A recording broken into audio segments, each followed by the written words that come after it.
Ladies and gentlemen, welcome back to week 2 of the AOC Community Challenge. I am here for a massive best of 3 with Spud. Spud, how you doing tonight?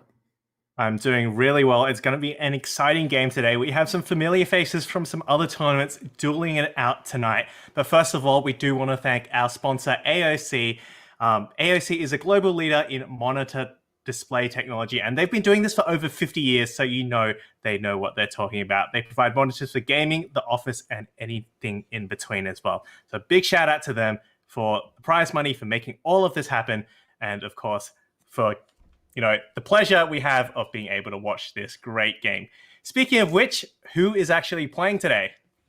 Well, it's going to be a pretty big bout, I think. It's Kraken from the OCL, ladies and gentlemen, going up against the G Fuelers, recently upgraded team from amateur to Evo, making their waves. They actually do have a player that has just come back from his OCL quals attempt, and his team actually came second that to Altered Zelios, so definitely could see some interesting things from the G Fuelers tonight. But the thing that's more interesting to me, Spud, is actually going to be the maps that we're going to see for this best of 3.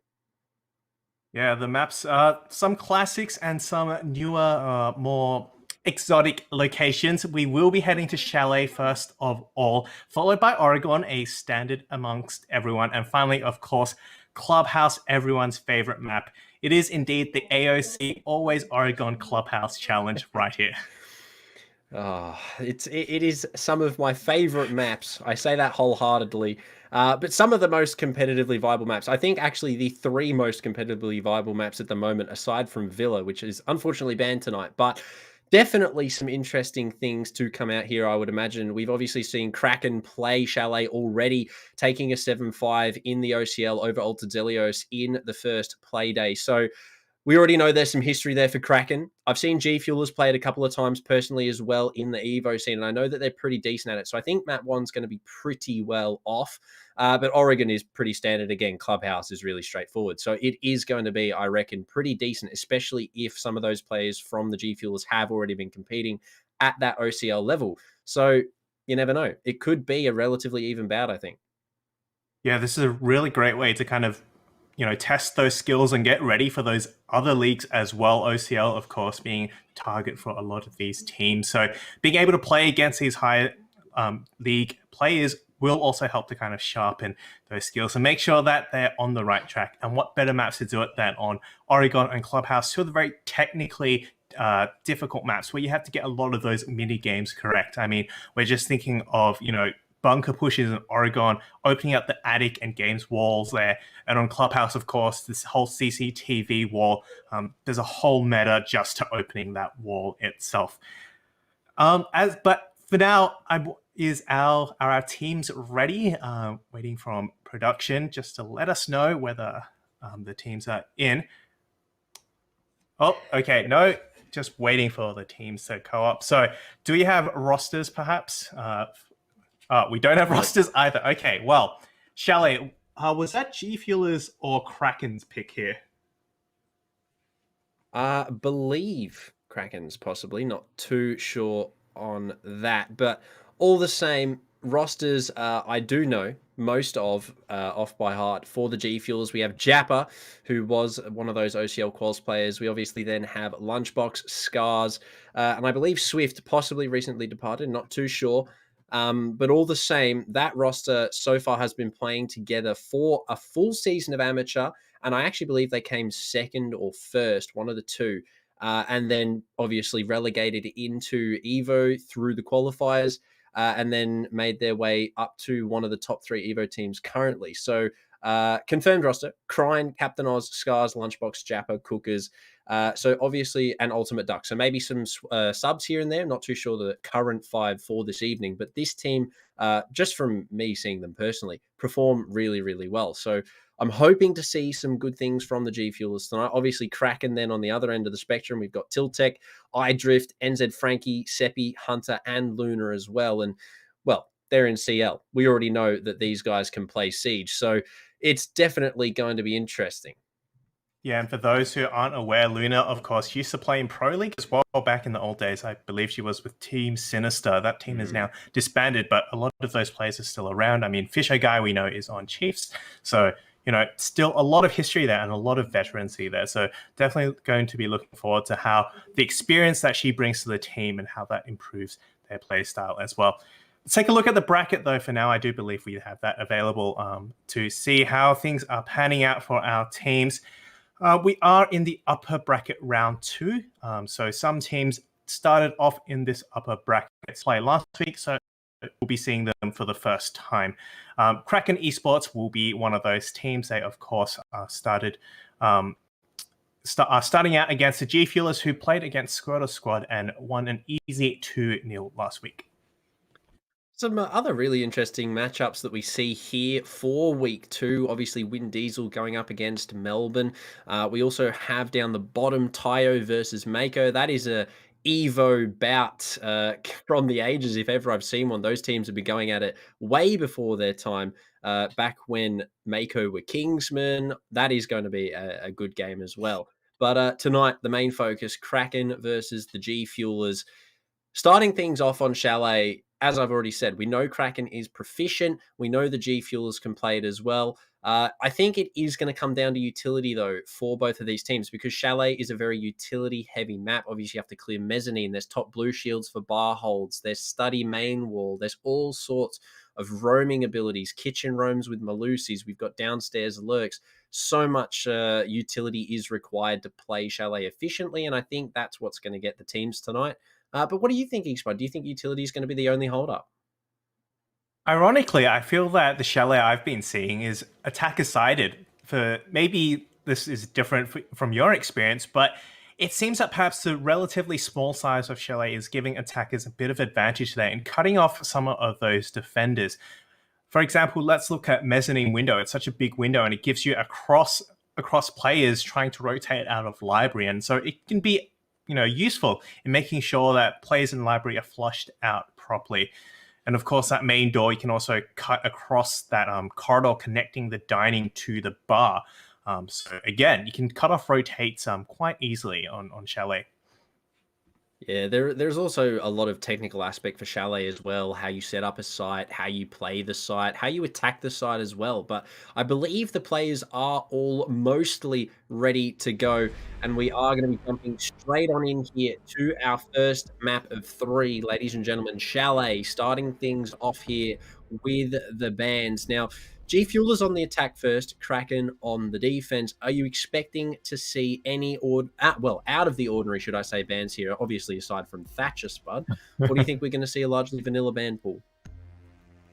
Look, vanilla band pool might actually be okay. Never mind. I was going to say Jackal because it's fairly attacker sided, so you want to kind of remove the ability of your attackers to roam clear very well. But Sophia ban is interesting, maybe a bit of a target ban, it seems, from our players. But removing that double utility, the impact grenades, and also the ADS burn from those concussion grenades, a great pick. And of course, that LMG is always very annoying.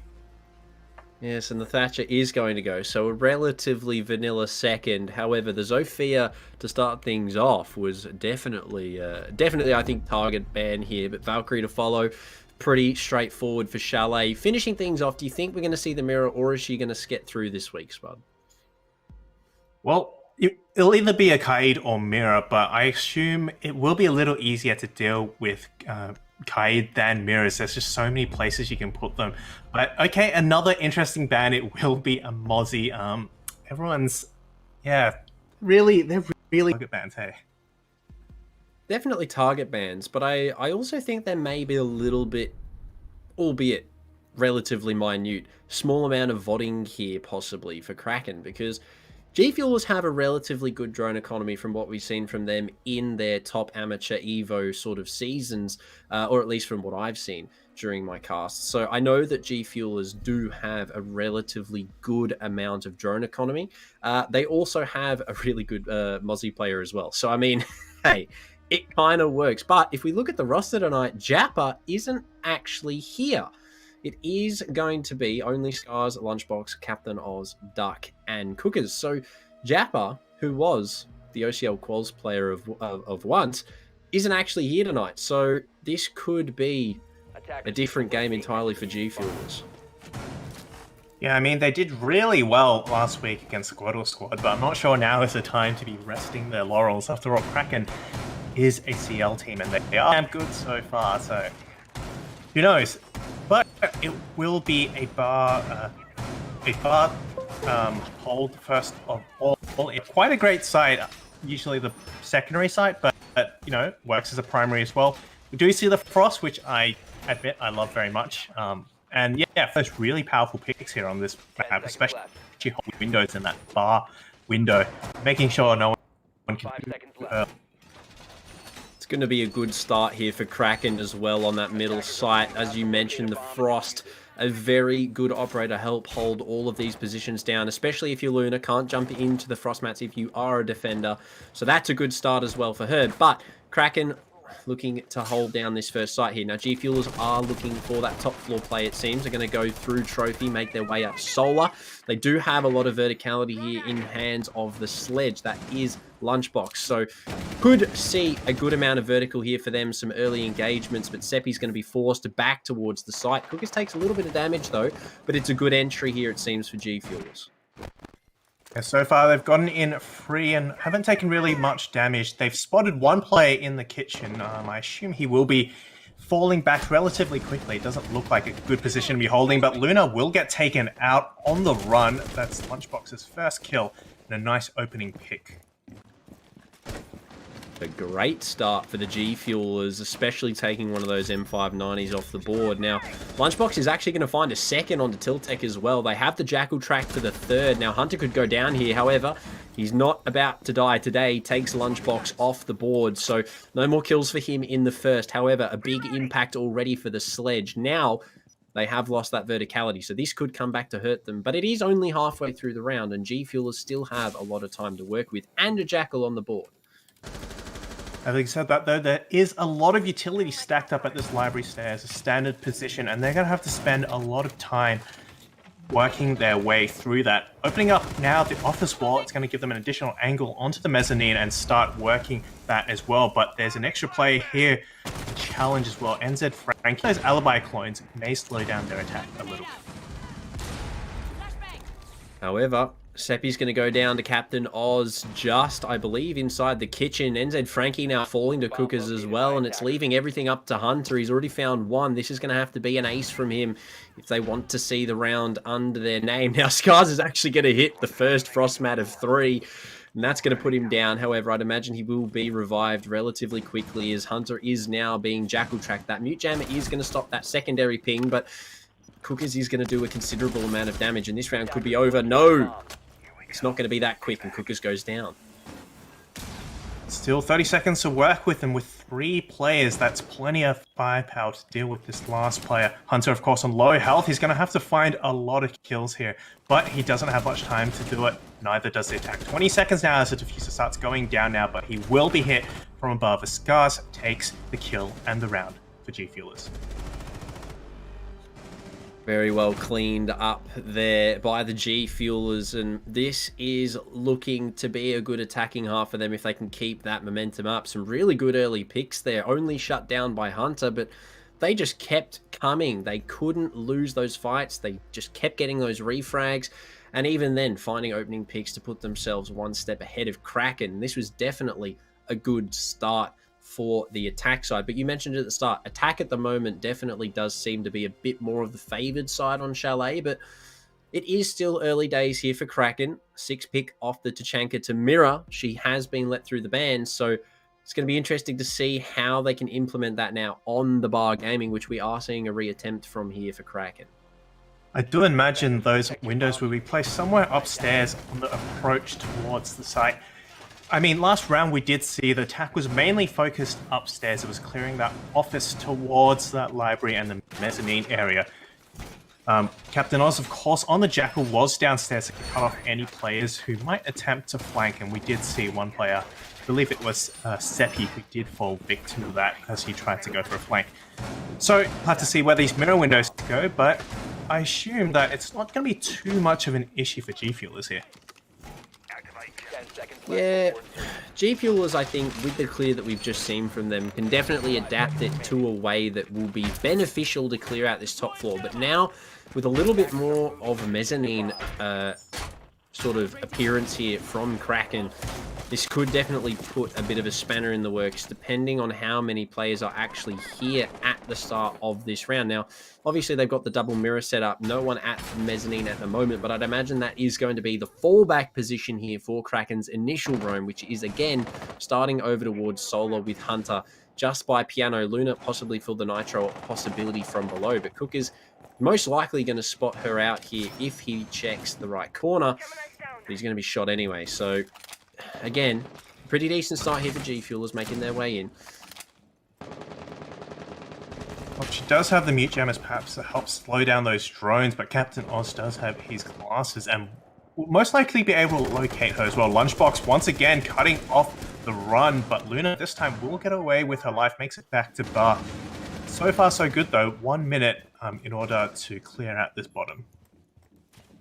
Yeah, a little bit unfortunate there for Lunchbox, missing out on the entry again. But all the same, Luna has escaped with about half her HP gone. Now, Tiltek is going to be largely hidden upstairs here, but he's going to get Jackal tracked out. Lunchbox is going to find Hunter, and Captain Oz is going to take down Tiltek as well. So, again, those are the same two opening picks we saw G Fuelers find for themselves in the previous round here.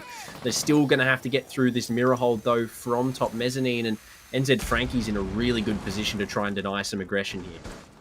Yeah, he's got to play aggressive here with 2 players down for nothing gained. He's going to have to try, something new. And this is definitely a new position. He will swing onto one. Didn't expect him to be lying right under that window. Now he's got an angle into office as well and can deny any pushes. However, as I speak, he will get taken down. Liana just is too good. That's 4v1 now as Lunchbox finds one more. Lunchbox on this entry has been really good for G Fuelers. 4 and 1 right now, leaving Luna all to her own devices in a 1v4, very similar to the position Hunter found himself in the previous round. Now, she is going to spot the head of one, but it's not going to matter. Duck's going to find that final kill, and this is going to be another round for G Fuelers on the board. Chalet is definitely looking like a good map for them. So far, those Roamers just have not been able to put a dent into the attack. May come down to the fact that they have great drone work and also helped very much by that Jackal, but their positions are just being given away straight away and they are just losing those gunfights. Might benefit them to maybe try a more anchor-heavy style, maybe, at least get away with their lives for the Roamers, and of course try a different site here as they do go to master bedroom and office. Different site could be the start that Kraken need to put their first round on the board. Possibly, well, hopefully for Kraken, the first round of many to come, albeit 2 really strong rounds to G Fuelers to start off with. Now, they're going to be expecting this site change. They haven't made too many additions or subtractions to their lineup, though, so they're keeping things relatively the same, but I don't actually think there is really a need for change here from G Fuelers. Their last 2 rounds have been largely dominant, finishing in a 1v4 plus majority of the time. So, I mean, G Fuelers right now are looking really good on that attack. Now it is, as you said, just going to be up to Kraken to try a different site and see if they can make something else work, because right now that bar definitely was not going in their favor. Yeah, and I mean, let's just take a look at what G Fuelers is bringing. They've got 2 sets of frag grenades, they've got the flashbangs, they've got smokes, they've got, the roam clear, they've got everything, yeah, as you mentioned, everything they need. So if it ain't broke, don't fix it, especially if it's going really, really well, don't touch it. Oh, if it ain't broke, don't fix it. I like that, especially given the context. G Fuelers definitely do have a good lineup here, but it's whether or not they can use it well. Now, Kraken are going to be on that secondary attempt site here. Now, Lunchbox does have the ping onto the Malusi of NZ Frankie, who takes a considerable chunk of damage there from the pre-fire. He is going to be able to rotate back towards Kitchen, and Seppi's actually going to find the first kill on the Captain Oz, but through the wall, Lunchbox able to take down that Malusi. So a relatively good 1-for-1 trade out here between these two teams, but losing a Jackal early on, especially an operator that has been so pivotal for G Fuelers so far, is going to be really painful for them. So far, though, these roamers are actually looking like they're pretty unchecked here. Tiltek and Hunter, both downstairs, and I'm not sure if the attackers are aware of their positions. Going in for a late flank, I suppose, but Scars is droning that area out. The drone has been discovered, and I suppose the call will be made that there is presence underneath.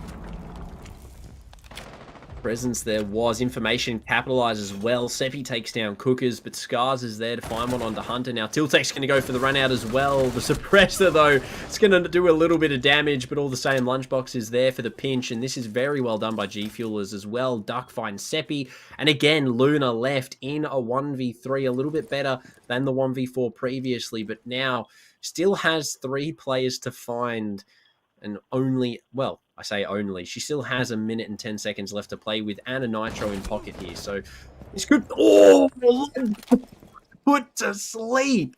And that's the first of 3. Oh no, that's unfortunate. A bit of perspective there. Now it's down to 1v1, position known as well. He did take some shots, so you know, he's got a better gun, but with Luna on the roam and a shotgun in pocket, it could change very, very quickly. Both players now trying to find the other, but it's a call, and through the wall, Duck will find that kill. GG. Oh no. Scars, you can't be doing that. You can't be doing that in all chat. It's only the 3rd round. GG's called by G-Fueler. Now, if Levron has anything to say about it, this isn't going to go too well for G-Fuelers after this split here. But I mean,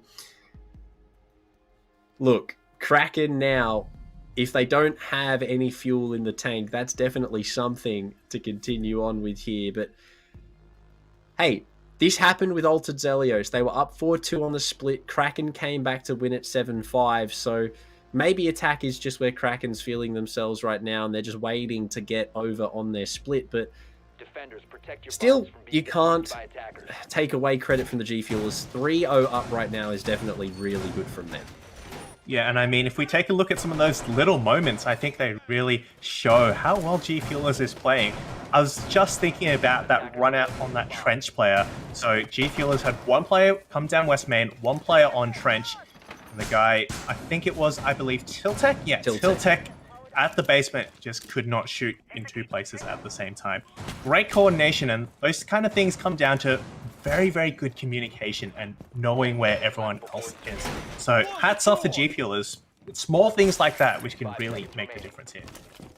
Look, could change completely the outcome of the game here. I mean, Kraken, let's be honest, have had a bit of a rocky start here for this Chalet map, but if G-Fuelers can keep up that style of play, that really well off, they have their players set up in the right position, you know, they have those crossfires ready to go, they have the coverage from back and forth, that could be what they need here to take us to a 5-1 half, possibly even a 6-0 half in a very rare occasion if they can pull that off. But I still think Kraken are in it with a fighting chance here.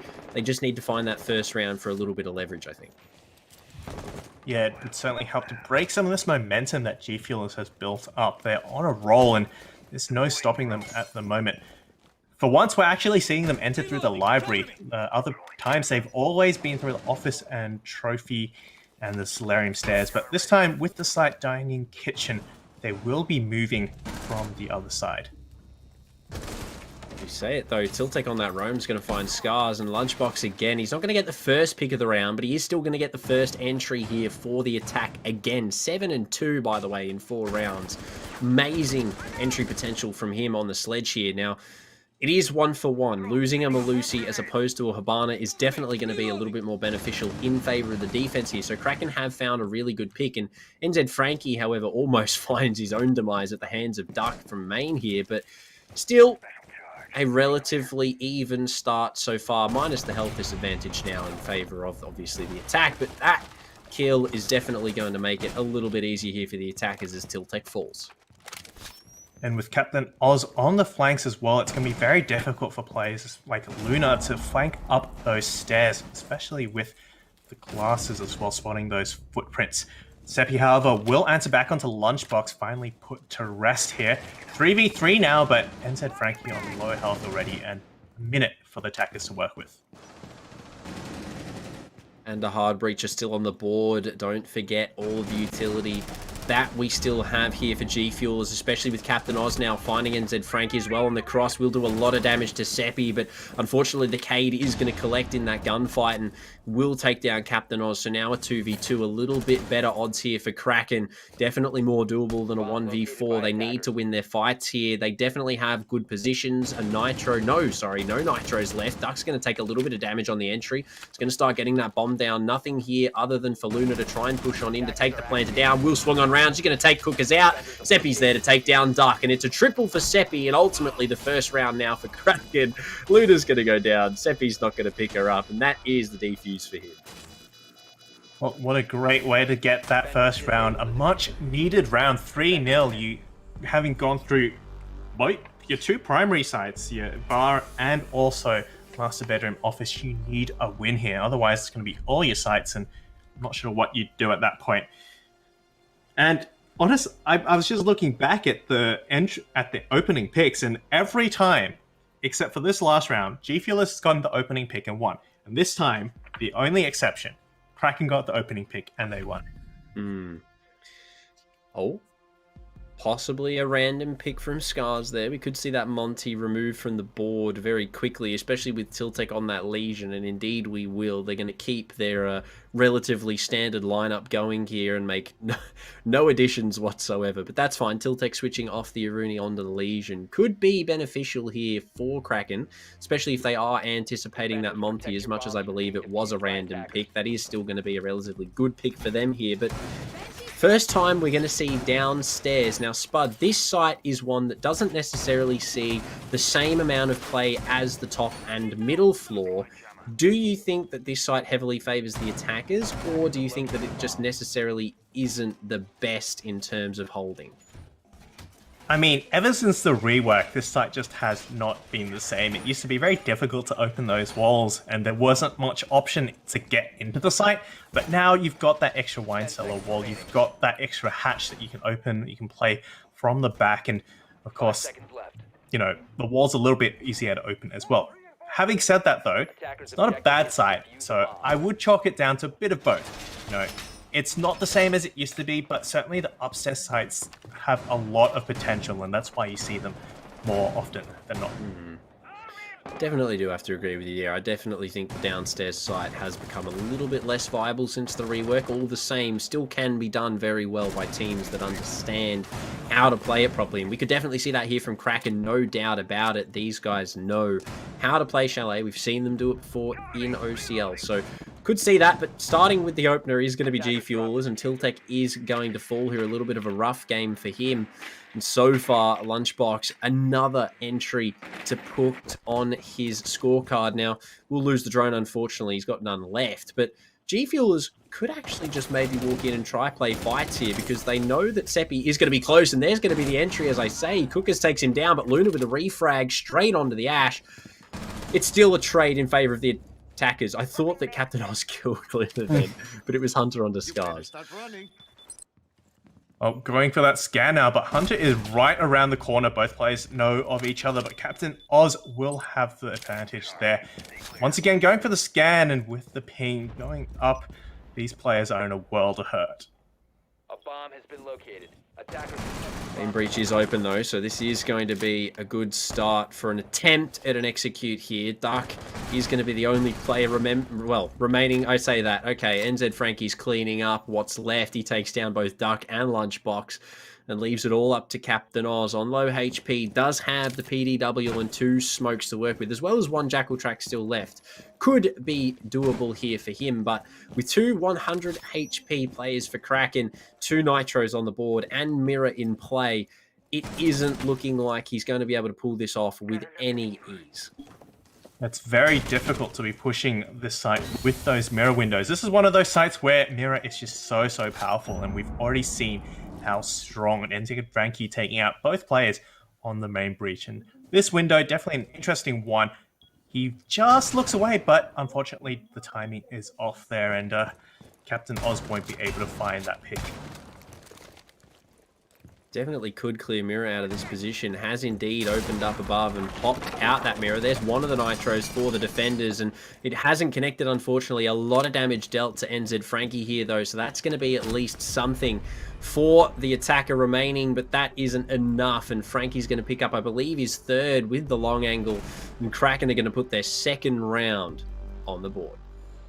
Well, we spoke about how this site is the worst out of all four, but apparently it's really good for Kraken there.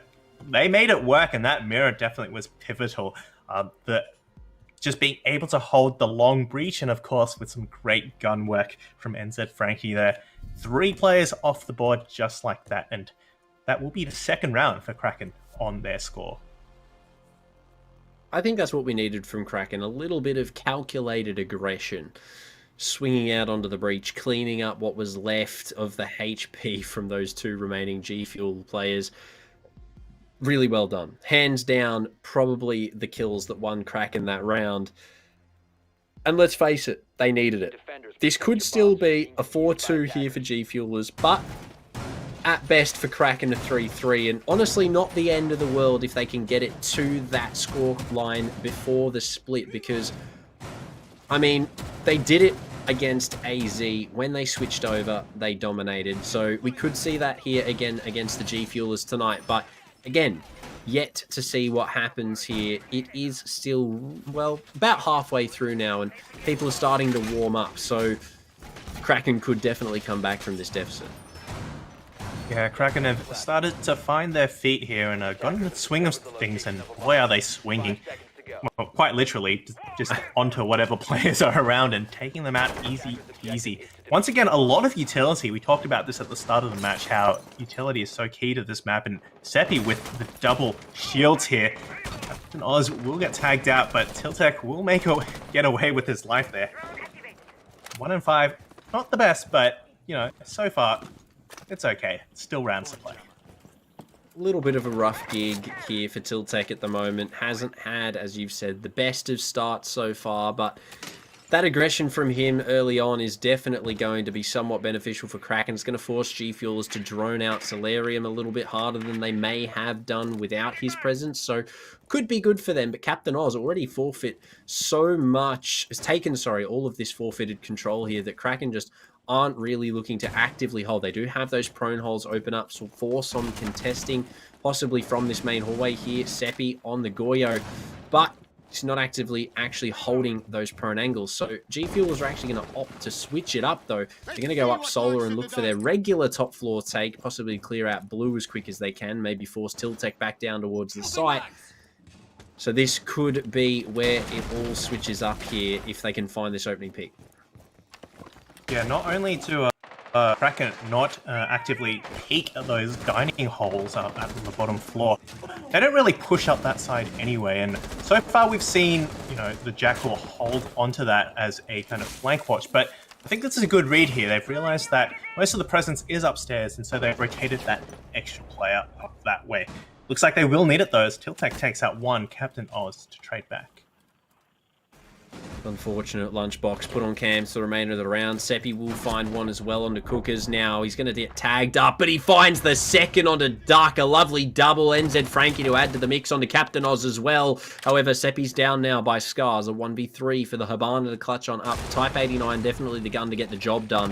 C4 will come out here. It's not going to be fruitful though. Scars did not vault in. Will save his life. We'll spot the head of one. Can't quite land the shot though. 50 seconds left here for him. He's going to choose to rotate and look at a different angle. Still, no matter where he goes, it's going to be a tall order, difficult play here. Hunter will be the one who shuts him down, and it will finally be a 3-3 round of just Lois Kraken picking up the pace. Quite literally ends up shutting the door there for G Fuelers on the 4-2.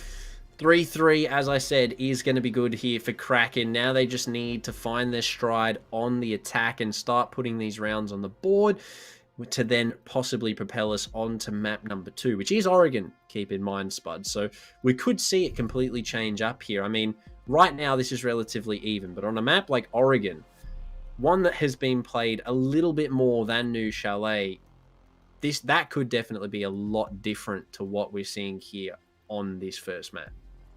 Yeah, you got to get all the technicalities right on Oregon, whereas Shallow can be a little more forgiving, especially for the attackers here. Seems so far attack Attackers need to locate doing and pretty defuse the well, bomb. 3-3 to 50-50, so, who knows. Having said that, we have mentioned that Kraken do seem to be doing a little bit better on attack in their other matches, so perhaps we'll start to see that as we move into this. Second floor, master bedroom and office. How do you think this is going to play out? Well, it looks like they're wanting to open up that wall on the right side facing in towards the library hallway. Relatively default now for most teams, but G Fuelers, they have a pretty interesting lineup, choosing to bring the Alibi to play. Now, whether or not that is specifically for just a roaming comfort pick here for Captain Oz, we did see him on the Jackal. Now, obviously, Alibi does provide somewhat of a similar ping effect if her Alibi clones are shot, albeit you have to shoot them.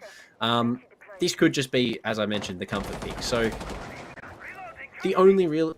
Maybe even for the shield, actually, now that I think about it. But all the same, G Fuelers, given the start that they had, could definitely do well on the defense. They just need to find a little bit more of that leeway. Both teams actually looking to play the Solarium take. I believe that the more standard is actually to go through the library, but here it's open for everyone. They will be going through that. Seppi, however, Frankie does find one kill as Captain Oz, however, will answer back 1 for 1. Good refrag, especially getting that lion off the board from Frankie. That's going to be a good pick to find, and Captain Oz to find a second onto Seppi. That's the Buck now taken down as well here. That is a lot of utility to lose, if you are a Kraken player. Lunchbox outside to find one. He's not even going to get refragged. Tiltek can't hit the shot. A Lunchbox gets inside with a frag under his name as well, and his life intact. 9 and 5 now. That's a frag that he needed to get back in it. He hadn't found one in the previous couple of rounds, so that is good, especially for their first defensive round here. Tiltek still looking to maybe hopefully try and find this refrag, but Lunchbox is already long gone, and this isn't looking too good for Kraken. Yeah, West Main, the basement was where it all went down. 2 players falling, and then, of course, with that flank watch gone. Captain Oz, however, will make it 3. He's got a triple already. Get the camera, perhaps. And it's all up to Hunter now to find another 4 players in the round. He spots one as Captain Oz runs down Solar, but it is going to be a tall order here. Now, no one was watching his vaulting, so he is going to be able to get into the bathroom now, spotted out by the Alibi downstairs. Close on the rotate, though. The shotgun misses for Scars. He does spot the Jaeger, but he doesn't quite realize it, and ducks there to finish off that frag. It's going to be another round for G Fuelers, 4-3. Their first defensive round in their favor. Well, that was very much to side G Fuelers. I don't think Kraken ever really got much of a foothold into the building. They managed to push some players down into the basement. They got the first pick there, but Captain Oz was there to shut it all down. 9 and 4, only just behind Lunchbox, who's going 9 and 5. So definitely really, really well. Lunchbox has had a really good first half. I mean, we saw him on, I think it was 7 kills, 4 rounds in or something. Unfortunately, had a couple of rough engagements the following rounds. Only found 1 for the remainder of the attacking half. But a really good run out from him there to find that kill and put himself back in the swing of things. However, highlight for me that round, Captain Oz, 3 kills, finds the immediate trade back on the line, as well as taking down the Buck and then the player outside the bathroom window. Really well done for him on that Alibi. No question about it. Definitely a pick that was intended for G Fuelers and possibly the comfort. But all the same, he's using the Alibi well. And even if it is just the MX4 Storm, it doesn't look like his internet's faring too well right now, though. He is sort of moonwalking on the spot, as well as everybody else in the lobby, actually. We may have a crash here, ladies and gentlemen, on our hands. Not too sure what's going on. A little bit of Michael Jackson action here. Yep. Connection failure. Whether or not that was the host or us, I'm not too sure. I'm pretty sure the server went down, but all the same, it's going to be a tactical rehost here in terms of the rest of this game. But Spud, 4-3 now to G Fuelers. especially after the half now. They looked really good on that defense with their solid roam, I would say. Do you think that losing that line early on really put a hindrance to Kraken, or do you think it was just lack of drone work for them?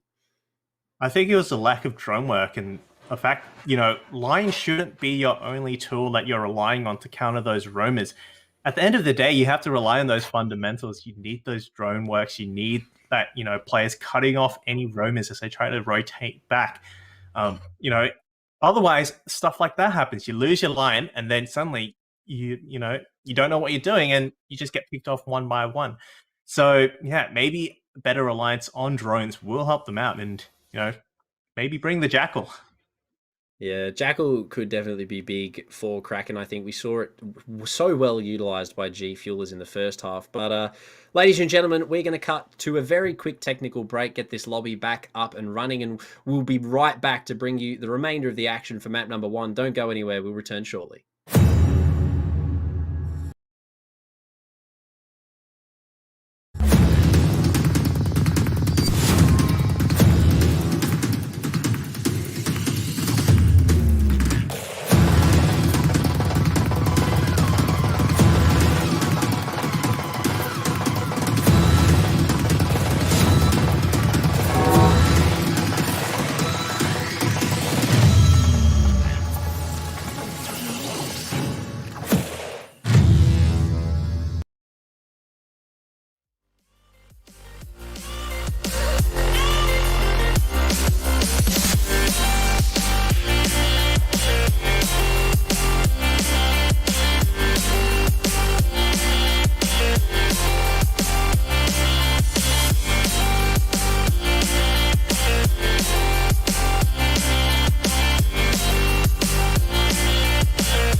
Ladies and gentlemen, welcome back. Hopefully we should be good now. A little bit of a technical issue. The server went down. We've managed to hopefully fix it, and we should be getting right back into Chalet. Spud, where we left off about 2-3 minutes ago, G Fuelers had just won their first defense round, putting them on 4-3.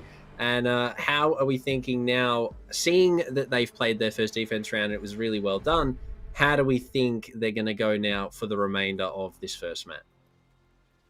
Look, honestly, if Kraken don't pick up the pace and try to find some way to counter these aromas and offsite presence, G Fuelers is just going to run away with it. That last round was a very convincing round from G Fuelers. Really much doubt throughout that they were going to take away that round. So, you know, Kraken, it's really up to at this point because G Fuelers do have the defense, so they can play a little bit more passive compared to the attackers here. I mean, they have the ability to play passive, but that's not what we saw from them. Obviously, Captain Oz running around, picking up frags left, right, and center, supported by a couple of his other teammates as well. So, aggression could be the aim of the game here for G Fuelers. It's especially due to the fact that Kraken seem to be struggling with that aggression to some small degree. I mean, we saw the roamers downstairs picking off almost 3 players. Yes, okay, they managed to obviously find 1, but the trade was there instantly and then the kill to even further the gap. So if G Fuelers can keep that aggression up and Kraken, as you said, can't quite find their footing, this could be over very quickly here in the second half now that we've already seen the split, especially now that the split is in favor of G Fuelers. They are really setting the pace here. Yeah, we'll have to see after this round if Kraken managed to do that adaptation. If it's, if it's not available or not there after this round, then I think it's at this point it's safe to say, at that point it'd be pretty safe to say that G Fuelers take the win. Well, it's all speculation, ladies and gentlemen. We are still yet to see it. Or could be a filthy shot there from Hunter. No, he's not quite going to spot Lunchbox. Whether or not that window was open, I'm not actually sure. If it was, that would have been nasty. But all the same, Lunchbox, no, it wasn't. So he was relatively safe there. He is going to walk away. But it seems that Kraken have more of an emphasis at top blue library here. They want to clear out mezzanine. They have Tiltek on the main, double rappel outside mezzanine on the balcony. So they do have good crossfires set up here to try and lock down this library hallway position that G Fuelers have set up. It's just going to be whether or not Kraken can actually get in and find these frags. And with Tiltek getting his first, that's going to be a good start for them with NZ Frankie adding as well. That's a really great start here, but will be answering back, and he almost gets to second for his trouble as well. Hunter taken down to 50 health. Oh, just as we speak, Captain Oz on the flank. Never really cleared out of this master bedroom office area. Now he's back to put the pain down. This is going to be a dangerous position here for him. Seppi's going to find one onto Cookers. Now has that top blue shield control. Could have been taken down by Captain Oz on the swing here, but all the same, he's going to walk back on up. Duck on site will find Luna as well, so she goes down, and now Captain Oz has the ability to re-aggress into library and try and find these 2 players, but I think there's some information for Kraken here. A little bit of team damage there on the Tiltek, some damage on the Captain Oz very similarly, though. He's going to rotate out, but Captain Oz is already gone. He's going to drop the hatch and kitchen, and now it's a bit of a game of chase here, it seems, for Kraken. They're trying to find Captain Oz, but he's already left. They still need to get this vertical open. And of course, with the diffuser down at the bottom of those stairs, Captain Oz is actually in a pretty good position here. He can deny anybody coming down this ladder, or Seppi if he tries to drop into fireplace. Will be outside the bar window, so not an entirely bad spot, actually. It may actually favor the attackers a little bit more. Duck still does have site control here as well. It's going to be hard for Kraken. They need to retrieve both the diffuser and these 2 kills, but it looks like they're just pushing for frags. Duck's going to find the first. He gets the second as well. G Fuelers for the 5th. And what a massive 2 kills there for the Jaeger. Huge end round. A little bit of misinformation there. I think they just weren't aware of that play behind the bar, probably looking more towards that connector passage there, which means, of course, that Sledge just walked right past him. Also didn't help, of course, that hammer sticking out the back may have given him away, a bit like a flagpole. So maybe leave your 6th Invitational trophy at home next time. Yes, don't bring the tools to work. Toys, should I say. But all the same, very well done from Duck. 3 big kills from him that round. Puts him on top of the rehost leaderboard and cements him as the top position right now for G Fuelers, albeit the same he was doing very similarly before the rehost, so can't really blame him, but all well done. Now, 2 rounds away from, well, ending it all. 1 from match point for G Fuelers here. Kraken definitely need to do something, anything at this point to find themselves some more rounds on the board, because if they don't, this is going to be over very quickly, and we are going to be on to map number 2. Once again, brought that line to deal with some of these roamers as they move about, but of course, as we've mentioned before, it's not always a sure thing. You lose that line early, and suddenly you've lost your ability to track down those roamers. A Jackal again could have been helpful, but looks like they will be opting for a Finker, and of course, the Flores with those RCE drones will make taking out utility a little bit easier. Interestingly, as well to note here, I think, we saw Kraken employ the mute pick pretty much majority of rounds, yet G Fueler's drone economy and drone work was so well used that they still managed to make use of their utility in terms of the drones and find a lot of these easier picks that were uncontested to some degree. But if we look at the eyes of Kraken here, on their attack, no mute being bought by G Fuelers, and Kraken still losing a lot of these opening fights. Now, we did see a drone there from Frankie, but the line is really all they have. But here's the Z ping. This could be big. No, he's going to miss the headshot. But, I mean, Kraken's drone work definitely isn't as good as G Fuelers, I think, so far. Well, and in the background, Scars Tiltech is a lot of damage done, however, so he will be low. Seppi also moved off the board. Once again, Captain Oz showing us why that MX4 is getting nerfed. And Scar's a brave man, but will not be rewarded for it. Hunter on the rappel will get him. Unfortunate for Scars. Valiant effort, but wasn't looking in the right spot, unfortunately, and he is taken down by the Flores. Now, that leaves 3 members of Kraken on the board. They still do have a couple of line scans and some flashbangs to work with here, as well as the RCXD utility for the Flores. Now, whether or not that is going to amount to anything for them in terms of a round on the board, we are still yet to see. Obviously, 4v3, even with low health, is still going to be better than if you are the 3 parts of that. So hopefully Kraken can convert this to a round win. However, G Fuelers, given their track history so far, are looking pretty good to try and close this out. Among Kraken, I also see a distinct lack of being inside the building. The players are still outside, and there's a minute left. You haven't got any map control at this point. Lunchbox will find one as NZ Frankie takes out the cookie. Oh, unfortunate timing there. Caught on the reload. That 15 bullets is going to really hurt you, and now it's a 2v2. Well, that was a very explosive entry from Kraken there, finding the entries very well done. Some good Z pings here. This could be the upgrade in drone work that we need, but look at the position. Captain Oz does have the hatch in master. This could single-handedly shut down Kraken here, who now have to aggress into the site. He will spot the first. A lot of damage dealt, but he can't quite hit the head of Hunter, who actually puts him down, and he finds the second NZ Frankie to take down Duck. And a round that shouldn't have been Kraken's arguably is theirs, showing that you should never doubt the CL players at the end of the day. Well, they say when in doubt, repel it out. That's what they did, and then maybe we should just add that when in run inside and kill everyone, because that's pretty much what they did. They had no map control. It was about a minute ago. They just jumped in trophy window and just killed people. I mean, I guess that works.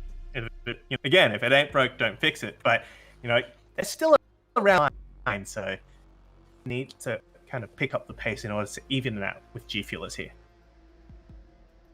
Yeah, I think we could have definitely seen that round go differently as well, had Lunchbox actually hit that spray transfer onto the line. Unfortunately, couldn't quite get that shot. The P10 Roni, with only 20 bullets in the tank, unfortunately not enough to get the job done. And with its new nerf coming up as well, going down to 15, it's going to be even harder for Lunchbox to pull plays off like that. But all the same, couldn't get the job done, and Kraken are going to benefit from that fact, which is good for them. They need these rounds, obviously, as you said, still a round down, so still need to find one more to equalize. But G Fuelers still lead. So could have the rehost there been a good tack timeout for Kraken to talk things over?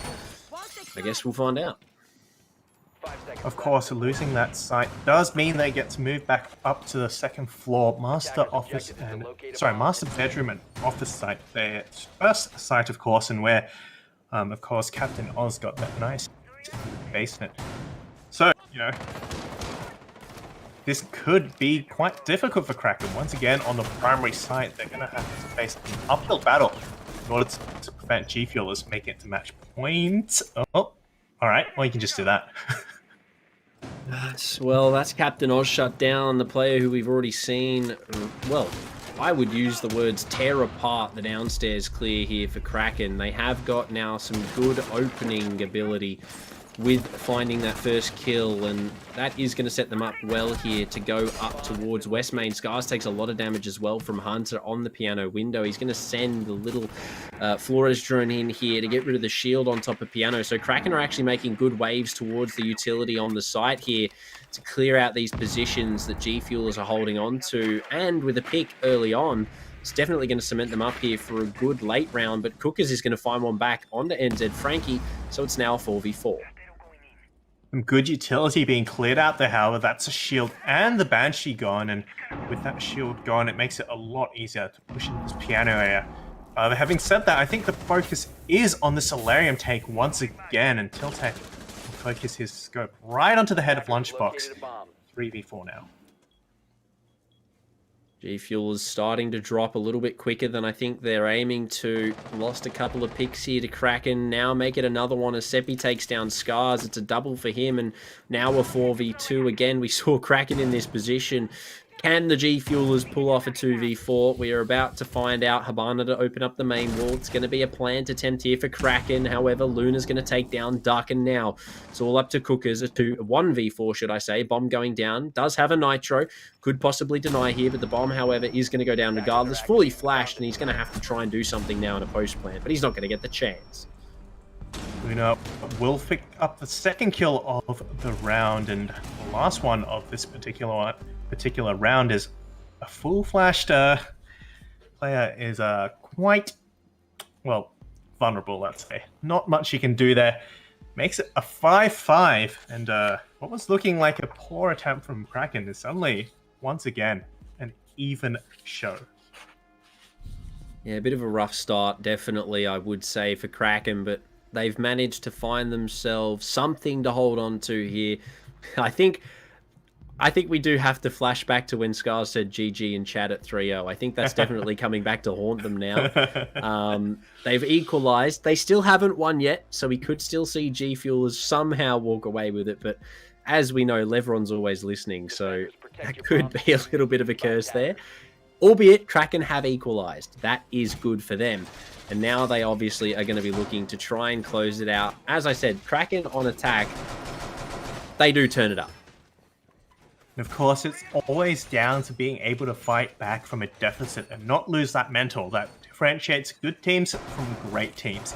G Fuelers, they have the advantage there, so it's up to Kraken to kind of pull things together.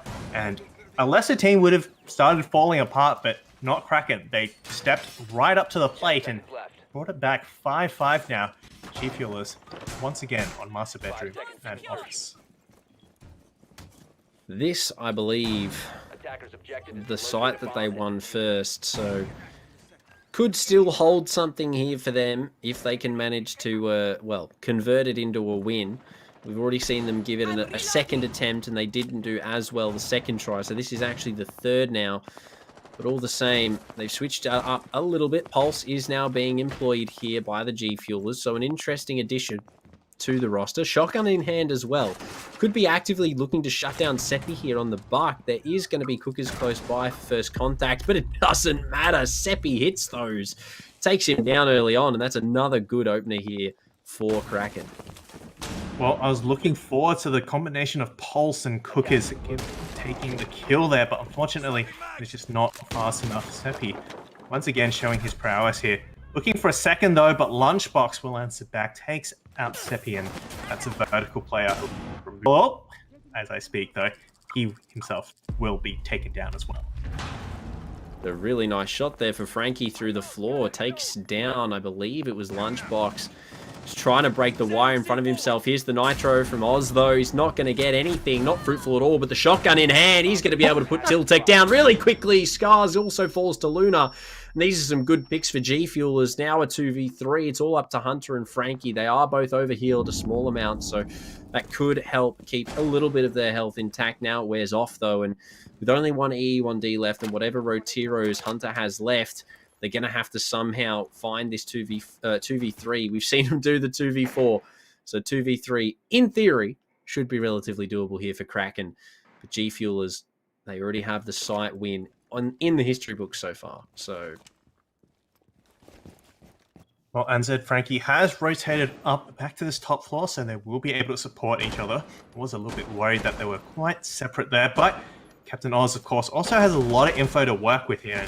This just might be the make or break here. Ping's coming out now, knows a position of roughly one player, but they don't have the diffuser, and with so many shotguns, a close quarter battle, it's going to be deadly.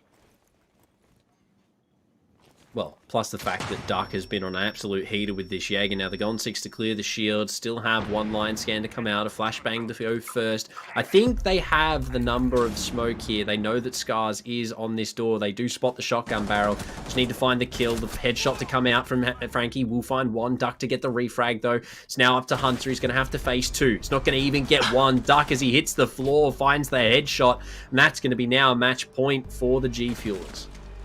Oh, the hip fire. Proning, hipfire, and shotguns. Gee, where have I seen that before? Certain church, I believe, certain player, I think is quite fond of that style. It looks like it's kind of spread. But his name starts with O, maybe. Yeah, who could it be? But G Fueler looks like they might be getting closer to that GG, but of course, don't count Kraken out yet. 5, 6, they can still catch up, and with 1 point difference, it's as close as it will ever be. So definitely is close. This is cutting it very fine here. Now, G Fuelers, we saw Kraken pull off the bottom floor defense. Can G Fuelers do it themselves? This is going to be the decision. The good from the great site holds right here, ladies and gentlemen. Game or OT is the question. Kraken could send us to a few more rounds, but G Fuelers could shut it out here. It's going to be whether or not this bottom floor is something that they've rehearsed before. And albeit, we're going to see whether or not they can pull it off regardless. Bomb located by attackers. Once again, we see the return of the mirror, of course, on Kraken's defense. The mirror was so influential and so powerful, so it could have a similar effect here as well. Of course, Captain Oz making his famed return on the alibi. Will be hopefully tearing teams a new one with that MX4 once again. Attackers objective is defused. Not for very long. Alibi is due for a nerf as well next season, which is a shame, but albeit enjoy it. Sorry, this patch, sorry. But albeit, hopefully he enjoys it while it lasts. All the same, as you've said, G Fuelers here need to make this round count. Match point for them. This could be the end of the first and on to the second, but Kraken do have that line employed again, which has been doing well for them. They've also improved the drone game. Now, they've largely copied, I think, to some degree, the mirror strategy we saw, but Seppi's going to start things off with one on the Captain Oz, so there's the famed alibi put to sleep early on. It's a good opening pick to find as well, and as we've been seeing, realistically, the team that finds the opener definitely closes it out in most cases, but I mean, we have seen that change a couple of times in this matchup. Could that be one of those rounds? Well, with the mirror on board, if that, if it's going to be any round, it would most likely be this round. That mirror is so influential. There's so much information as well. Main wall will be open, and that's one avenue of rotation cut off. But in order to really get into sight, they're going to have to also work the backside as well. Open up maybe that cellar wall as well. Duck will find one onto Tiltech now, and Tiltech just not having a good day, as Duck, on the other hand, just having a good time. Takes a bit of damage in the process. A pre-placed nitro for Scars isn't going to connect, unfortunately, but still is looking for these picks. Now, there is some verticality opened up here onto the mirror. Frankie will give his position away, and I don't know if he did get the mirror there, but I think that was his goal. Now, nades to come out as well. I think it sounded like from Hunter there, whether it doesn't look like they did any damage. Now, a minute 10 left, possibly going for the post plant, for the plant here for the attackers. Cookers has largely lost that secondary mirror, but the main is still in place. Scars takes a bit of damage from above, considerable amount of damage from above here. First mirror will be opened up now, and there's only 50 seconds left for the execute.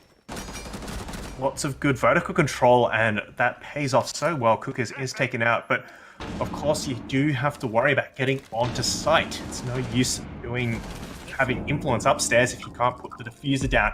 And then Brachiava will exert some influence. Lunchbox taken out of the equation, and now a 4v2, definitely in the favor of Kraken.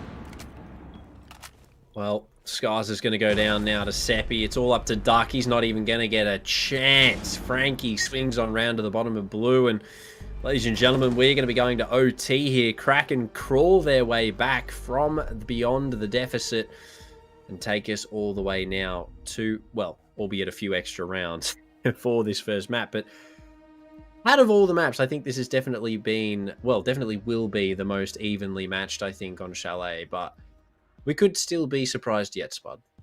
Yeah, maybe these teams are saving some strats for, well, their equivalent of the Invitational, and that's the overtime here.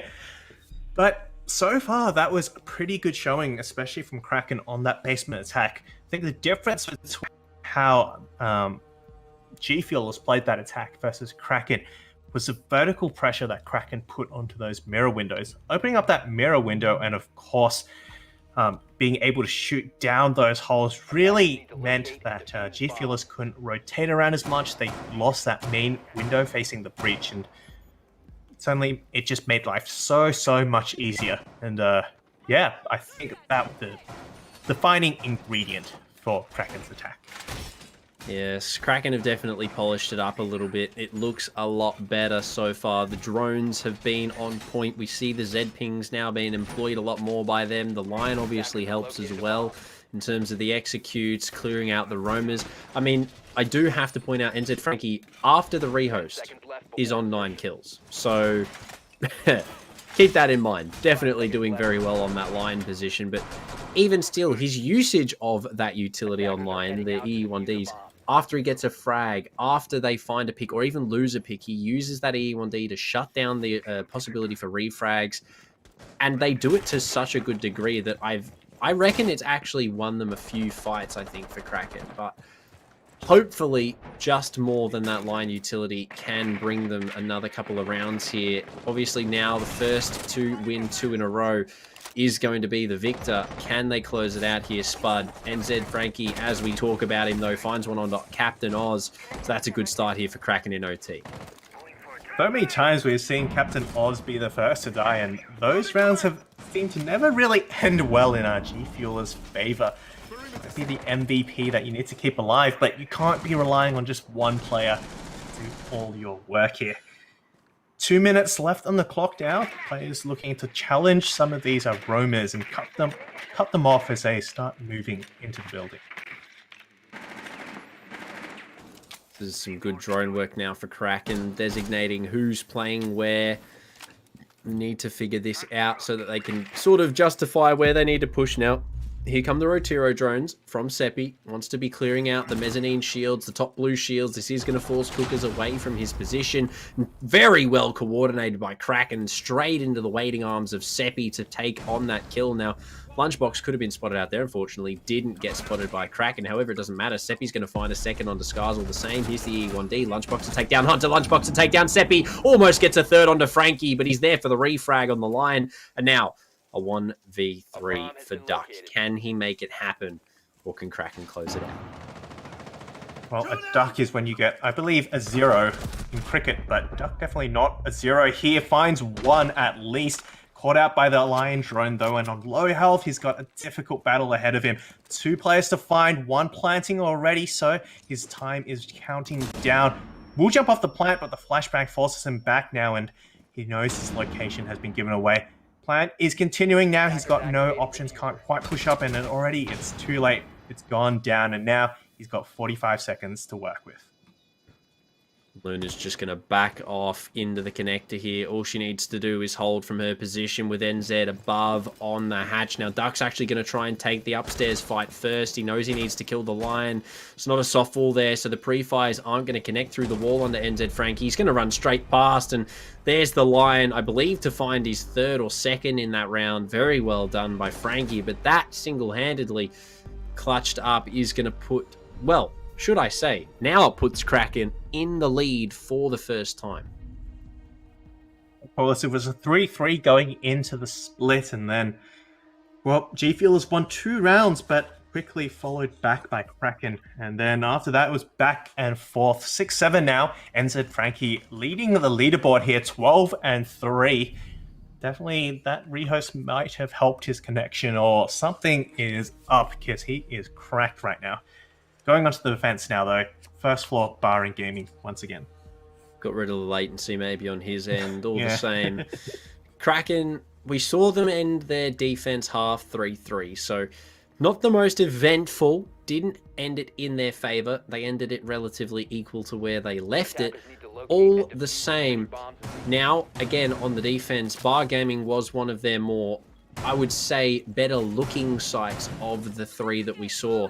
So maybe this could be where they close it out. We could see the max 7-7 here. G Fuel has had such a good attack. It's going to be whether or not Lunchbox can find the entries that we saw him getting in the first 3 rounds. Because if you can keep that type of fragging energy up for G Fuelers, we could definitely be seeing max OT here. And if that's the case, G Fuelers are going to be on the defense for the final round. So that alone could single-handedly net them the win here. But Kraken have done really well to take over in terms of the lead, so I'd imagine they're going to be doing their most that they can here to end this now 8-6. I really hope these mute jammers do deny some of that droning information from G Fuelers. So far, we haven't seen it work too effectively, and of course, with the recent changes to the radius, it means it's a little more useful, a little less useful for denying walls and more geared towards those drones.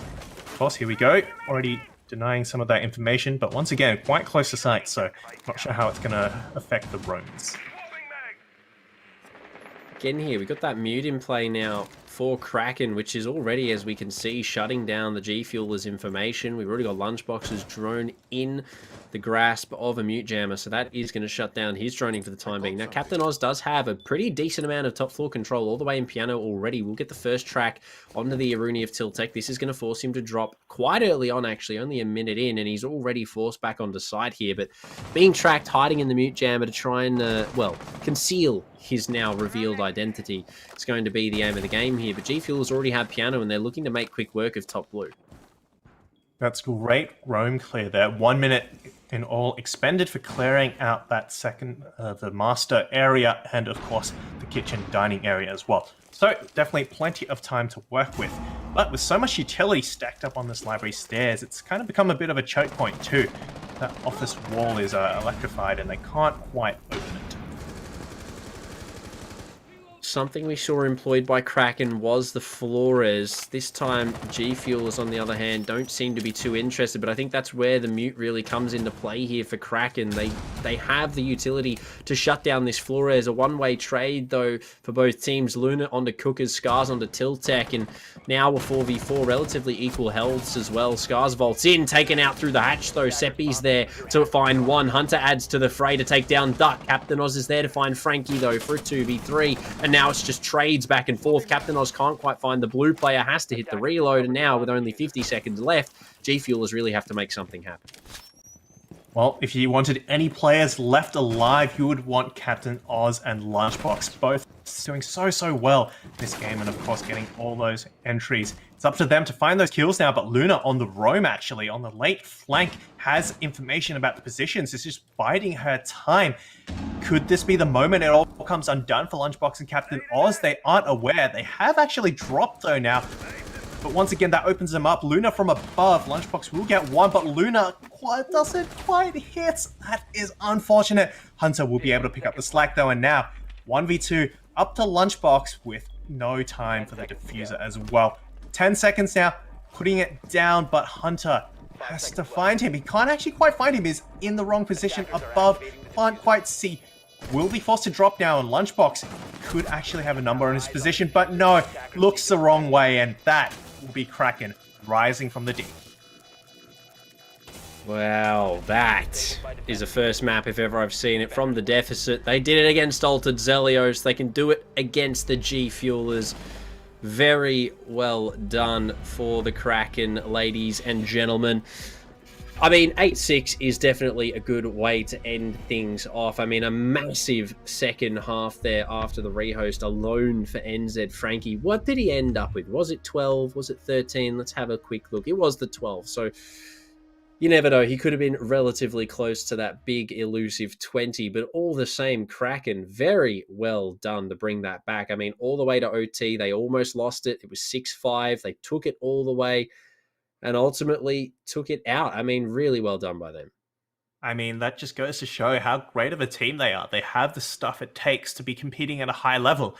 You know, even when you're down like that, you still manage to pick back up and, of course, hit the ground running. And boy, were they running.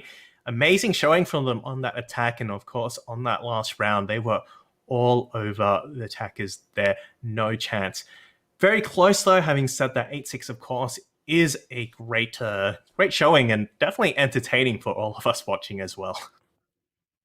It has been a great first map. We do still have possibly 2 more to come. Ladies and gentlemen, we will be right back after this short 5-10 minute break. We're just going to set up for the next game. And Oregon is going to be our second map. So don't go anywhere. Grab a beverage and we will be right back.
Welcome back, ladies and gentlemen, to map 2 of Quacken Esports versus. One second.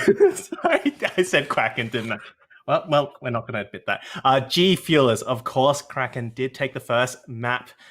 Set 8-6, so very, very close, but nevertheless, it is a victory for them.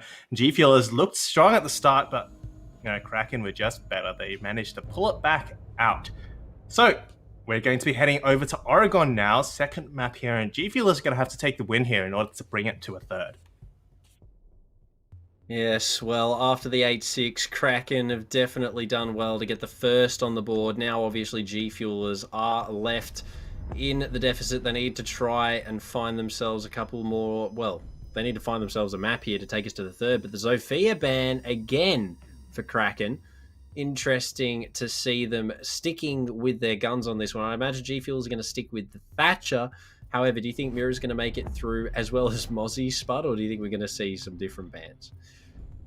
Surely at this point, they start working on taking out that mirror. Of course, it's so influential on Chalet, and there's so many strong places you can place it on Oregon as well. I don't see why not, why leave it up as well. So it will be indeed banned out. G Fuel is taken off the board. One thing I'm surprised is that Jackal again has been let through. Could have seen the Thatcher ban. Could even maybe see a mute ban here. However, it's Kraken banning last, so I don't imagine we will see that coming out, unfortunately. It would have been a good ban for G Fuelers. Could have employed the Rotiro drones there, but it's going to be the Mozzie again. So slightly different in terms of the mirror over the Valkyrie, but all the same, bans from the previous matchup. Interesting, I will say again, to see the Zofia and Mozzie gone, but hey, if Kraken want to target ban, let them target ban, I say. We will keep, keep that interesting ban line above on our screens now. Well, one team is definitely playing a target ban, one team is playing the meta ban, but, we've been there, done that. Sophia and Mozzie, of course, removed from the previous map as well, so, what's new here? Oregon certainly isn't a new map, though. It has been done and played so often. Teams know how to play it, so it really comes down to who can play it better. Here's the Flores we didn't see from G Fuelers in the previous map. Now, obviously, Flores is an operator that is a lot more utilized on Oregon due to the fact that Bunker is so largely held with multiple shields, that being the Bunker door to pillar. We obviously have the rotation that Luna is currently setting up, but it's a bit of an interesting development here for Kraken. Obviously, they have Hunter on their team who, let's be honest, is one of, I would say, the best shield players that we know currently. So having him on that clash for Kraken is definitely going to be a single-handedly a massive piece of utility for Kraken just in that clash, because that's going to help them lock down Bunker here. And I think that's where G Fuelers are interested in going, given that 4 have just spawned in cons. So there may not be a mirror, but they do have the information from the clash as well, and she can do a lot more as well, so definitely a great pick here. Will be the Flores drone, however, coming into the Bunker area and elbow. That's a shield removed straight off the bat. Mute not on the board, and Luna will be forced to beat a hasty retreat there as that area is given up. A huge loss for Kraken early on here. They lost, what was that? I think it was 2 ADSs, the shield, as well as the position, unfortunately. All the same, though, Seppi is going to start things off with one. Again, onto Captain Oz, the player that we've seen die a lot to start off with in these earlier rounds. But Seppi for his second going to find Lunchbox almost on for the third. Cooker's down to low HP. All the same, though, the refrag now to come out. And a very early 4v3 here in favor of Kraken. Oh, that's an interesting wallbang there, I believe. Onto that... No, not actually. It is indeed onto this thermite. Almost taken out, but will be surviving with a slither of health. That clash just so difficult to push through. Got a bit of damage off screen, but right now the focus is on removing this thermite, clearing out this Bunker area, and making sure they can stop worrying about the push here. Kraken have already made their way out of E-Box, so now G Fuelers have got control of the meeting hatch, which does provide them with a little bit of control over Kraken here, but walking up the back stairs isn't going to be advisable for Luna. Scars takes her down, a 3v3 now. Low HP for both Duck and Cookers, though. This is a good position to be in if you are Kraken, especially with a clash on the board. Single-handedly could kill both Duck and Cookers with just the electricity alone, but the position of Tiltek here is going to be pretty big for Kraken, especially if Duck doesn't know of his relative position and just decides to walk on in. Indeed he will. That's Case now down. Tiltek has control of the diffuser. There's a minute left for G Fuelers to try and make something happen, but it's not looking too good. Scars will pick up one, but the combination of the shield, the information, and the guns is too much. First round of Oregon will indeed go to Kraken on their defense. Crisp bit of flick work there as well, might I add, for Kraken. The cringe mate is back. I said it. He's back on the shields, ladies and gentlemen. He is a weapon to be scared of when he gets on that clash. And Blitz as well, keep in mind. We could see Blitz as well on Oregon. We've seen him do it before. So definitely something to keep in mind. However, Jackal being bought by Captain Oz, he is returning back to the old faithful. PDW, I'd imagine, as well. Seppi onto the Aruni with the 6 pick. Scar's going to stick that Flores from now on, I'd imagine. Only one hard breacher in the hands of Duck, obviously the Thermite, which is a bit of a worrying choice here for G Fuelers, especially playing a map like Oregon. Possibly would at least be wanting to see a Habana Maverick here, but maybe G Fuelers aren't too interested in walls. Maybe they just want to try and play the walk-in strategy. They do have Thermite, though, so they can get, obviously, both Attic and Main open given the right circumstances. But with Hunter on the clash, I think the walk-in strategy here is going to be largely difficult for them to pull off, I would say. Well, you might be able to get away with ignoring Attic and just opening up that closet area, but of course it does make life a lot more difficult when you do eventually go for that execute. So we'll have to see how they play it out. I do know, however, a distinct lack of wall denial on the part of Kraken, so no Kaid, no Mute, and no Bandit. So it will be relatively free to open those walls. It's just a matter of getting the players there without losing them. Yes, and especially with the way Kraken were roaming that we saw, well, not even roaming, just the aggression we saw from Seppi alone, just running up those back stairs. I mean, 2 kills ultimately traded out, but still 2 very early kills as well for Kraken has been... well, was huge for them in that previous round. Obviously now the different Captain Oz looks like he wants to possibly go for a bit of a solo roam clear here. He's not going to be met with any feet straight away. Seppi hasn't been that deep. Could see an early pick in favor of the defense here, but looking the wrong way. No, Seppi hits those. Captain Oz again. The opening pick here. He's going to go down early on, and that's a good start. A great start even for Kraken. The story with Captain Oz is he's either the kill or the first to die. Either he gets a 3k and wipes people out, or he just gets wiped off the map right at the start and spends the rest of the round on his cam. So, bit of a, binary option there. Drones will start coming in now and starting to force this clash back, but Seppi will find one, a third. He is on a roll here, and Kraken taking the G Fuelers apart. Wanted the 4th pistol in hand, couldn't make it happen. Scars takes him down, but the HP again is something that Hunter can single-handedly take off with just that clash. I mean, almost taken down by Lunchbox. I actually think Scars was down there by the clash. The nade as well, so almost got him with his own nade. He does manage to get away. However, he's going to be able to get the res off on Scars here, so it is going to be a 2v4. But with Hunter on this clash, I mean... Tiltek said it. The cringe main's back. G Fuelers are definitely going to have to switch up the playstyle here if they want to deal with just this operator alone. Yeah, look, you got to do what you do to win, and apparently that is playing the cringe main herself. But it's working. Undeniably, the results are speaking for itself. It's 2-4-0-1 in terms of round count, and with a minute left, the Tigers have barely found any map control here. It's going to be a bit of a late attempt. They do have the wall to play with, and that's pretty much it. I mean, Scars is going to be largely shut down by just the presence of Hunter here alone. That will kill him in a matter of seconds. The smoke as well now being thrown is really just more barriers that G Fuelers have to wait out or push on through, and it seems like they're going to possibly go for a big window push here with a bit of a split towards main. Now Luna's set up close with the shotgun. She's going to walk in. Scars will find one, but Tiltek's there for the refrag relatively quickly. The zaps as well from the Clash too, now leaving it all up to Lunchbox. And Nitro comes on over, doesn't connect. He will find one with the sledge. Needs to find NZ Frankie at least, but hiding behind the bunks is Jaeger. Kraken are going to walk away with their second. Well, the Clash hasn't pulled out her gun at all, but it's not needed. So far, the information alone has been deadly. G Fuelers just need to find an answer to this Clash. It's just slowing them down so much, and the fact is they're looking at the Clash sometimes a little bit too much, and just not aware of the players who are lurking right behind her.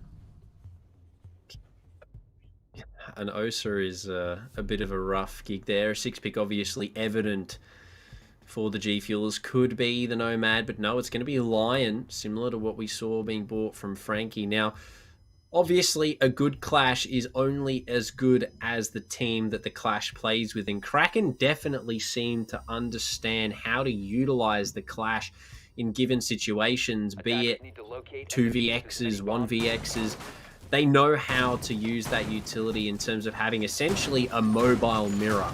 And that has really already shown itself. Hunter, 0 kills, 0 deaths, 0 assists, but he doesn't need any of them because just look at the amount of chaos that he's caused in the ranks of G Fuelers. I can only imagine the comms in the previous 2 rounds. We do see now the addition of a Nomad to hopefully, I say hopefully, attempt to shut down Hunter here on the Clash. This is going to be a bit of a, well, possibly struggle here for G Fuelers. We do move on to the third site, though. It is the dining and kitchen site. So usually teams prefer to play that meeting site instead, as they do have a single top floor area that they can move between. Whereas, of course, the small tower is isolated from the kids' bedroom and that big window. But, you know, who knows? The Clash has been working it out so far. Maybe this is the play. With Clash holding down the shower corridors, it may be very, very difficult for G Fuelers to find their way in. They have started to, you know, try to counter her. They have brought Twitch as well, which can shut down that Clash shield. But overall, it's still going to be an uphill battle here. Well, there it is again. Captain Oz. Starting to see a little bit of a pattern here for him. First off the board, but Cookers is there to find one onto Seppi, so at least keeping it even to some degree.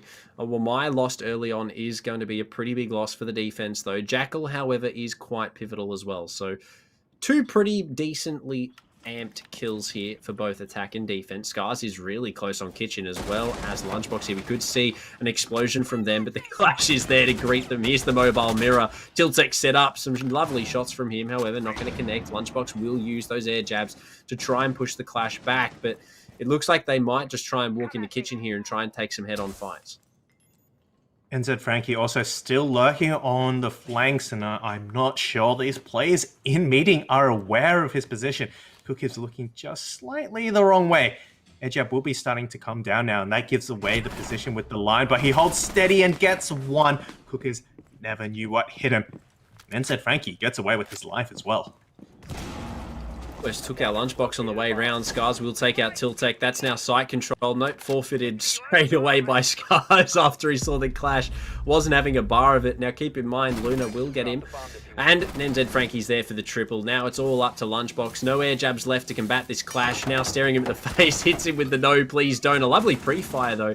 Can't quite find the head of Frankie. He's going to choose to take this fight head on. And Frankie's going to be there to shut him down. Albeit a good attempt from G Fuelers. But still not enough to take a round away from Kraken. Well, NZ Frankie is all about it right now. 4 kills on the board there, and he was all over the place. G Fuelers just had no answer, and this is a very, very, well, it's a different Kraken that we're seeing compared to the start of their Chalet run. Of course, they went 3-3 on their, no, they were attacking, but look, this is a very, very aggressive Kraken play, and G Fuelers just not keeping up.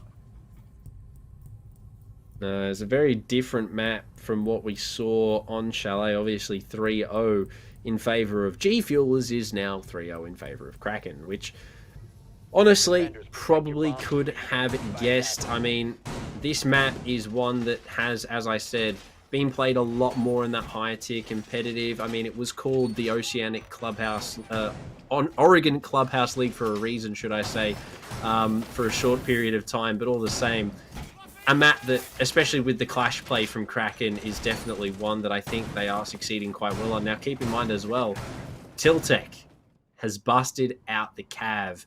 Now, I know in Uni League we did see a Cav played, and I know we also saw an interrogation. Could we see one here tonight, do you think? Or are they not going to be quite as fruitful? 5 seconds left. Regardless of what happens, I admire the man for picking Attackers objective is to Kavira. locate Okay, the like bomb and defuse it's a big, bold move, and everyone's happy. Well, maybe G Fuelers when they get interrogated, but that's a different story. He will be, however, roaming in the small tower, very far away from side, and maybe he might catch a player unawares as they enter near this white window, white stairs area. Something to note as well, no Jackal for G Fuelers this round. Captain Oz has given up. He's trying something else. It's a Twitch now from him, instead of his two previously favorited operators. So this could also add to the issue for G Fuelers of clearing out Tiltec on this Cav, but I think he's walking, right into the hands of Lunchbox, and the Cav isn't even going to get a chance to do anything really in that round. That's a free pick there for Lunchbox, but he will be traded back immediately. I spoke too soon though. As Scars will also answer back immediately on that same player, leaving once again the man advantage in favor of G Fuelers, having got that first pick on the Kavira. It's very well done in the roam clear here. A little bit better than they have in the previous couple of rounds. Kraken now 3v4. They still have the clash in play, so the mobile mirror could single-handedly win it out for them, but none of the players from G Fuelers are low at all. So it's not going to be as scary as she has been in the previous couple of rounds here. Now, here comes the util burn. Cookers with the nade. We'll get it deep. It's not going to do any damage. It is going to be a freezer main split here for G Fuelers. A couple of Flores drones going off inside of the site, but there's a minute 20 left, so Kraken still have a lot of time to hold on. They need to try and fight main here. NZ will get droned and finally taken down by Cookers. It's not looking too good for the defense in a 4v2. Hunter and Luna now, the last two players remaining, has to pull out the gun now as he is forced to take those fights. Smoke also blocks his line of sight, but one player is taken down and another to low health now and boosted onto this. He might actually get away with this, but he will be forced to pull out the shield and fall back now. 3v2. 45 seconds, still 3 toxic canisters left for Luna, the first to come out now to deny Freezer. This is going to stop the Twitch. Captain Oz now on low HP, but if Kraken can hold their crossfires here, this could be big. Duck has rotated round to bottom main. Luna could swing on round to find this kill here. Will not spot the head of Thermite. Here comes the second toxic canister. Will deny main for a second, but Cooker's on the entry to find Luna now, leaving it all up to Hunter in a 1v3 on the clash. He needs to get the gun out and try and take one of these fights head on here through the pronols. Can't quite find the first. Red pings all throughout the site to provide him with information on these players, but the bomb's going to go down all the same. It's not going to even get Captain Oz to start things off on low HP. Swinging into E-Box will be one, but it's a post plan. Difficult situation is the only way to describe it now, and as the players rotate upwards to hold from above, it's going to be even more difficult for him to find these players. Two players downstairs, actually all three still remaining, but quite far, and they have a bead on his location as well. Free fires already means he is in a world of hurt. He may have a shield, but he needs to dish out the damage now. Takes out Captain Oz. He's low and downs the other as well. Suddenly it's a 1v1. Who would have thought? It's all up to this Thermite. This Thermite is farther and biding his time. 3 seconds left. There's just not enough time. It's just about padding the KD. Clash could have even gone for the turtle defuse there. But I don't think it would have mattered at the end of the day. The time was not in the favor there for Kraken. And finally, G Fuelers are going to find something for themselves in a 4v2. They clutched it out, managed to do themselves well, and they finally somehow dealt with the clash. Even if they didn't even have to kill Hunter in the middle of the round, they still managed to at the end, all the same. But they still get that round. 3-1 now. It's a pretty good half so far for Kraken. G Fuelers obviously finding a little bit of leeway now, but Ying on the board instead of the Nomad could be the new attempt, possibly. No, as I say that, Cookers is going to 6-pick off onto the Ying. So it's still going to be Ying. I take it back. I lie. Ying's still in play. So this could be their new anti-clash operator. Yeah, you've mentioned it before, but Clash is only as good as the operators the team behind her. Because after all, they're the ones who are using the information she provides and doing the killing. And of course, if everyone else is dead, then a lot of Clash's utility is kind of removed from play. So we saw Hunter in a very difficult situation with that 1v3. Did make something out of it, managed to down 2 players, but time is just not on his side anymore, and that was G Fueler's first round. Of course, it also helped, I suppose, that Tiltec gave them a free pick early on, so... Yeah, I mean, bit rough on the Cav there. Hopefully there isn't as much memeing from Tiltec in the near future, but all the same, looks a little bit confused possibly by the hatch being there. No, he's waiting for the drop from Seppi. He's going on a roam. It's not going to be Cav this time. Malusi is going to be his operator of choice. The Nora Rengo skin, I do have to say, one of my favorites. But all the same, hopefully he doesn't get fragged out as quick as he did last time by Lunchbox. Actually can have an impact on the roam this time. But Kraken, top floor, pretty well set up to possibly walk away with this round. Clash obviously in play again. So we're going to see how that fares. Speaking of having an impact, hopefully Captain Oz actually manages to get somewhere this time. 0 and 3. Unfortunately, in the opening death, I believe, like 3 out of 4 rounds. So hopefully he has a little bit of better luck here. Meanwhile, though, looking to pressure this closet wall, it's not looking very good. With the Clash in play, once again, Captain Oz forced to attack through this armory in order to get a bit of a crossfire. I was going to say, what are the odds that Hunter's just chilling on his phone, just standing AFK for NZ to peak, but he's moved away now, so that isn't going to be the case. Now, Frankie does look like he wants to get aggressive on the window rappel here, which is going to be Scars, who, whether or not he is still there is a different question. Now, positioned by the double window is going to be Cookers. Now, we could see a jump in here for G Fuelers, possibly a rappel and send for them. They do still have a couple of roamers on the board that they, well, haven't dealt with and could definitely cause issues in the later rounds. But I think the Clash is largely going to put a hindrance to their ideas. Now, Flashbangs to come out. Frankie has taken a lot of damage. It's really come to a stalemate here, Spud.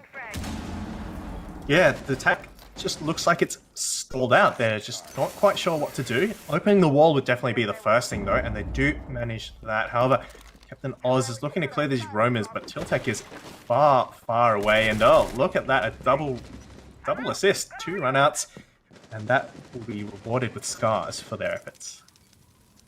Didn't quite spot out Cookers, unfortunately, but he is proning on the main double, so he is largely safe. Now, 2 roamers still on the board here for G Fuelers. For Kraken, Luna will find one onto Cookers, so that is the Ying taken off. No Candelas to come out, unfortunately. Lunchbox is going to take down NZ.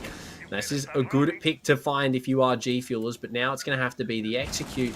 They have got one inside of sight. Seppi to take down Lunchbox. However, a flurry of kills. Captain and Oz duck also to find one onto Seppi and Tiltec. Luna there for the refrag, though. Puts the kid on the floor. And now a Clash left in the 1v2. Captain Oz can't walk anywhere near Hunter. The Zaps will kill him. It doesn't matter. Luna with the SMG is going to do enough anyway. A GN as well. Oh no. Kraken.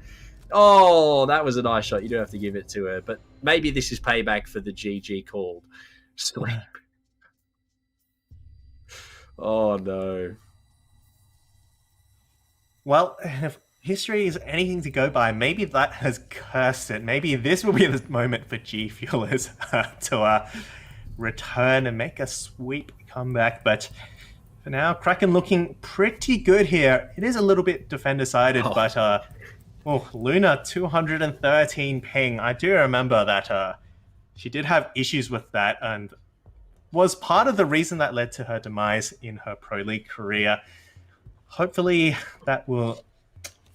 Still getting the job done, though. Still getting the job done, though, on 200 ping. You can't blame her. Actually, currently out-fragging Hunter now.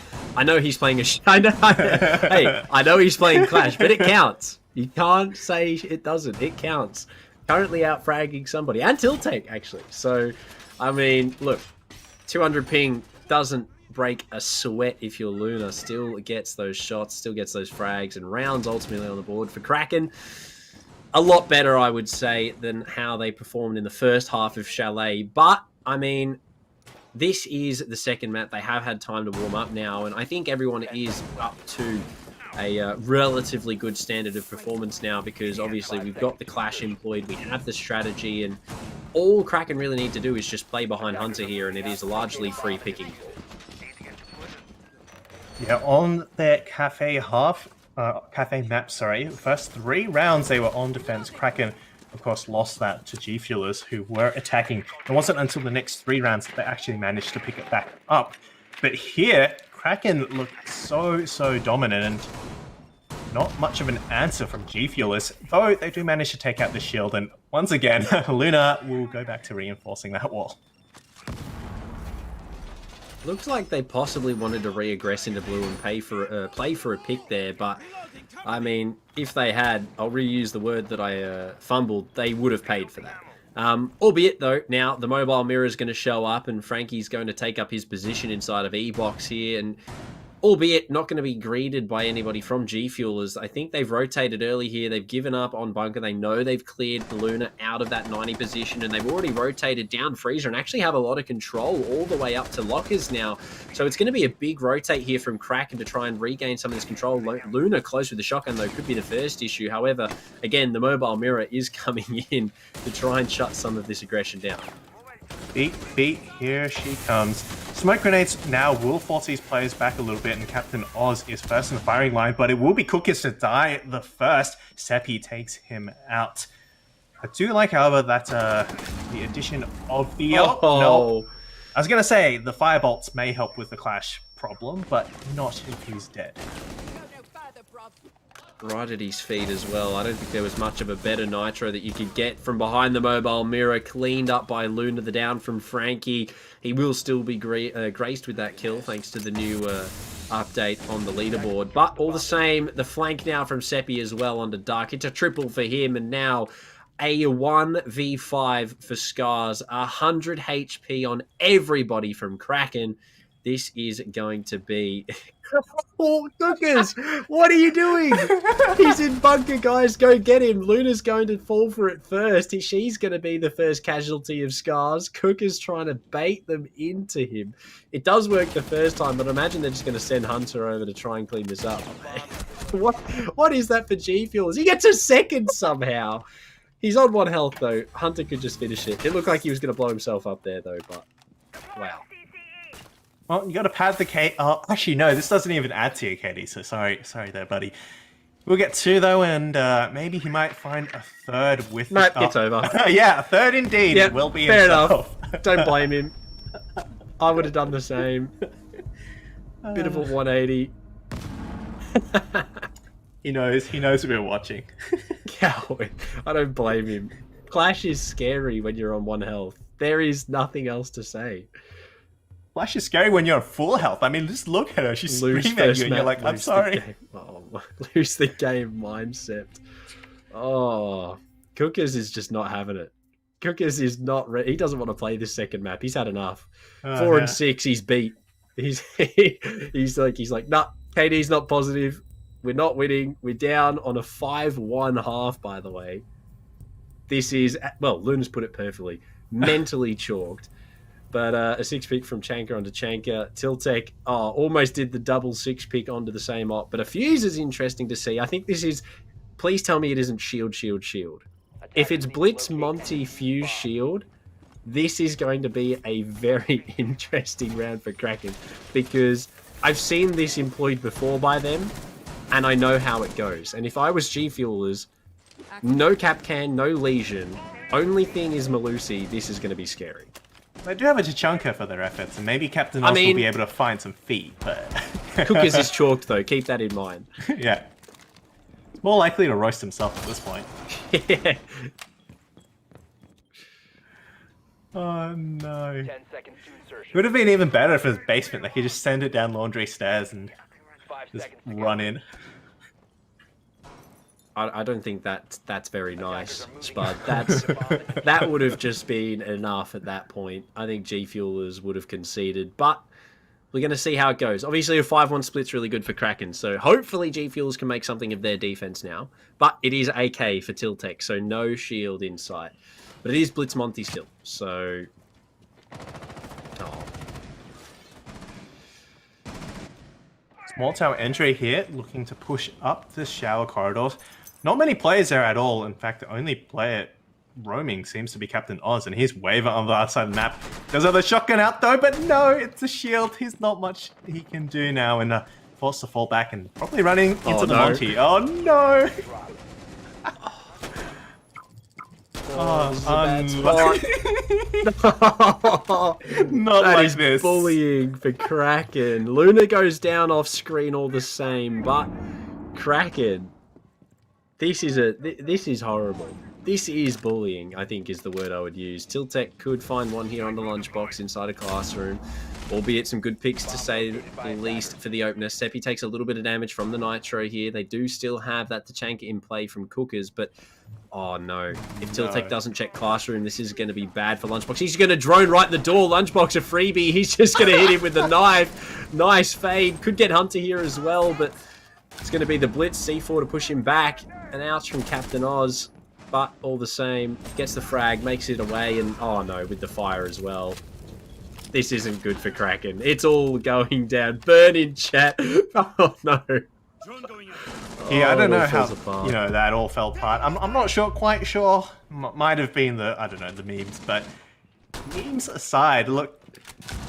Yeah, okay, it's a bit of a meme. That's all that's left. Hunter on a world of hurt, and it's all up to him and NZ Frankie to find these last two, which is actually surprisingly doable. Ducks coming for the flank here, now spotted with the E1D. However, Hunter's already inside. He's going to find one. NZ Frankie there. They win it somehow from the deficit. They dealt with the shield so well, but the Blitz in the end was too scary. And they had it. They had it so covered. But G Fuelers, I think Cookers really just did it to himself there, typing in chat burn.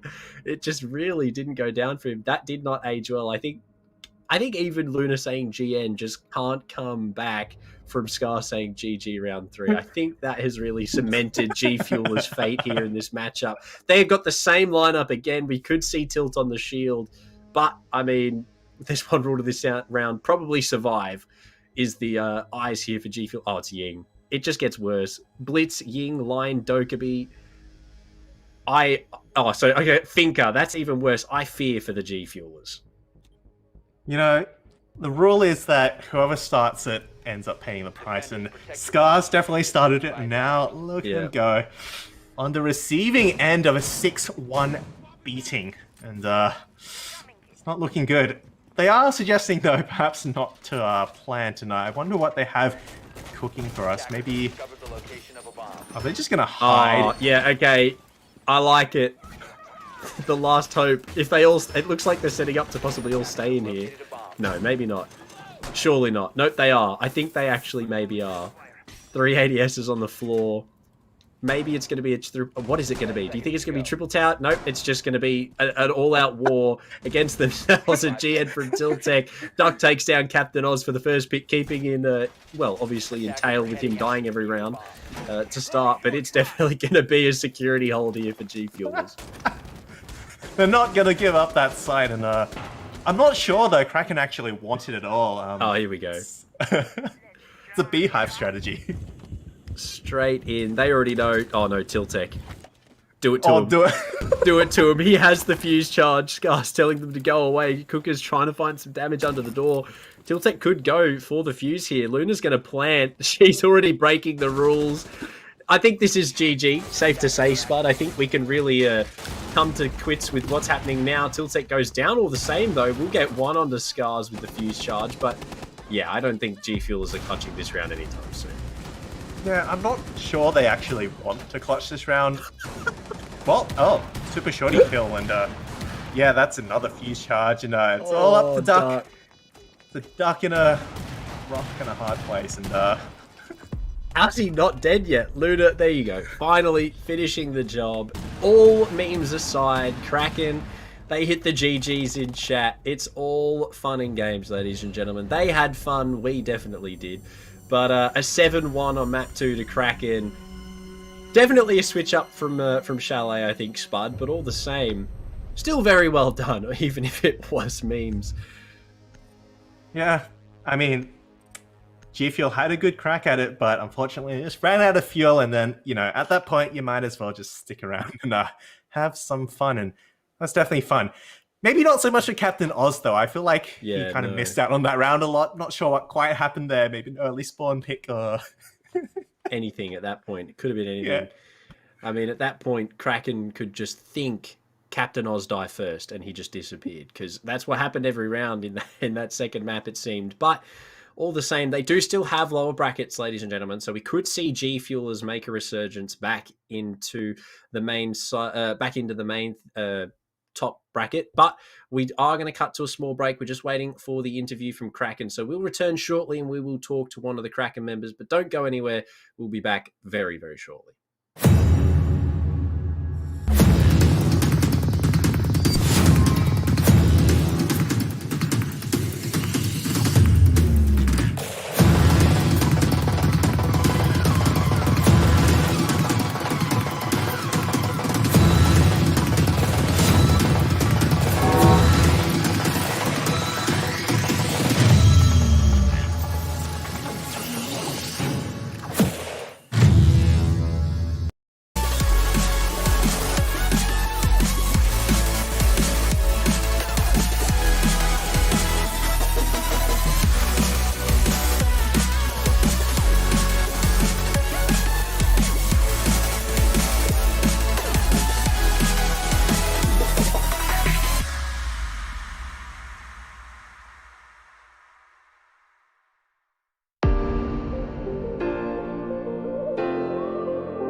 And welcome back, everyone. We are just here off the back of two great games, Kraken versus G Fuel. Kraken did manage to take out two maps, to win it 2-0. It was very close on the first map, of course, 8-6, but a bit of a different result on the next one, 7-1.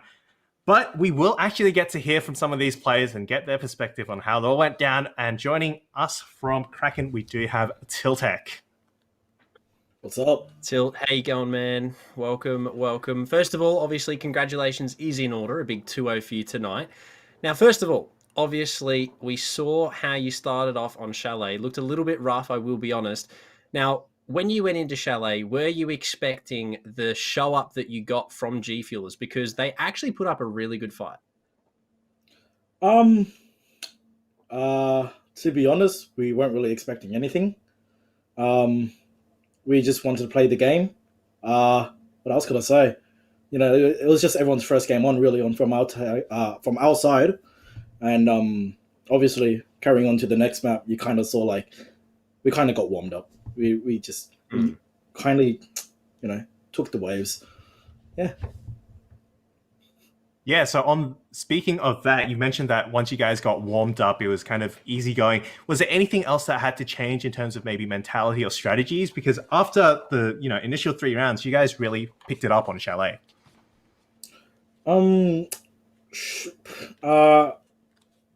not much I can really say. There was a lot of trolls on the team tonight. I can't really say who, but we were doing quite the bit of a troll.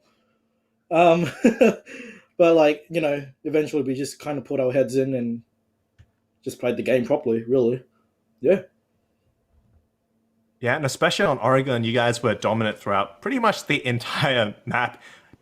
How do you feel Chalet and Oregon were different? Was it just down to map picks, or was it something fundamentally that changed in how you guys played it? We got a lot more loose on Oregon, that's for sure. We weren't really so stiff, we were just playing our own game. Each and every single player on our team was just, playing it as if it was ranked or casual or T-Hunt, myself, situations, it was kind of fun. Tilt, I mean, you guys really did pull up on Oregon. I mean, 7-1 speaks for itself. There isn't, as you said, much to say. I do have one question finally for you, though. Why did Luna break the rules? No planting was allowed. I need to know what happened in comms there, because that was a violation to G Fuelers. I mean, albeit the shield play already. I mean... Look, we kind of just wanted the game over and done with. To be honest, some of us just so tired. We wanted it over and done with. Obviously, I was above killing the guys. But we just wanted the game over with. I mean, I can't blame you. It's Oregon, man. Well, thank you so much for answering our questions, and we've definitely enjoyed watching you guys, and good luck for next week in the next round of the upper bracket. So thank you. Thank you. And joining us after that, I believe we do have the man, the myth, the legend himself. It will be the captain, Captain Oz, who will be talking to. We will just be setting that up as we as our production does all the stuff behind the scenes while we keep waffling on. Anything to add to that? I mean, previous matches we've seen so far, let's talk about that a little bit. The results so far for the AOC Community Challenge. I mean, we've seen some really interesting come-ups through the bracket. Obviously, we did have a few of those teams getting a bye into, obviously, the second round, and a few of those matches were actually really quick tonight. I've been hearing from production, we've had a couple of really clean 2-0 victories, 7-1, 7-2s. I know that the Wangalators game versus Altered Edge, that finished Chalet and Coastline 7-5, 7-4 in favor of Wangalators. Paranoia 2-0 sellouts. Win Diesel 2-0 Uni Melb, that was expected. Fury versus Supporters Needed 2-0 again, and Monkey Theorem again 2-0. I mean, we have some really big scorelines. It's really quick scorelines, actually, to say the least. I think the longest game was actually ours this evening, rounds-wise, possibly. There is still a couple going on, though, ladies and gentlemen, so the scores are still yet to be completely updated, but from what I can tell, there are some amazing teams. But we do have Captain Oz in the booth, ladies and gentlemen. We're going to jump on over and have a word with him. Captain, how are we? Doing all right. Thanks, guys. How are you?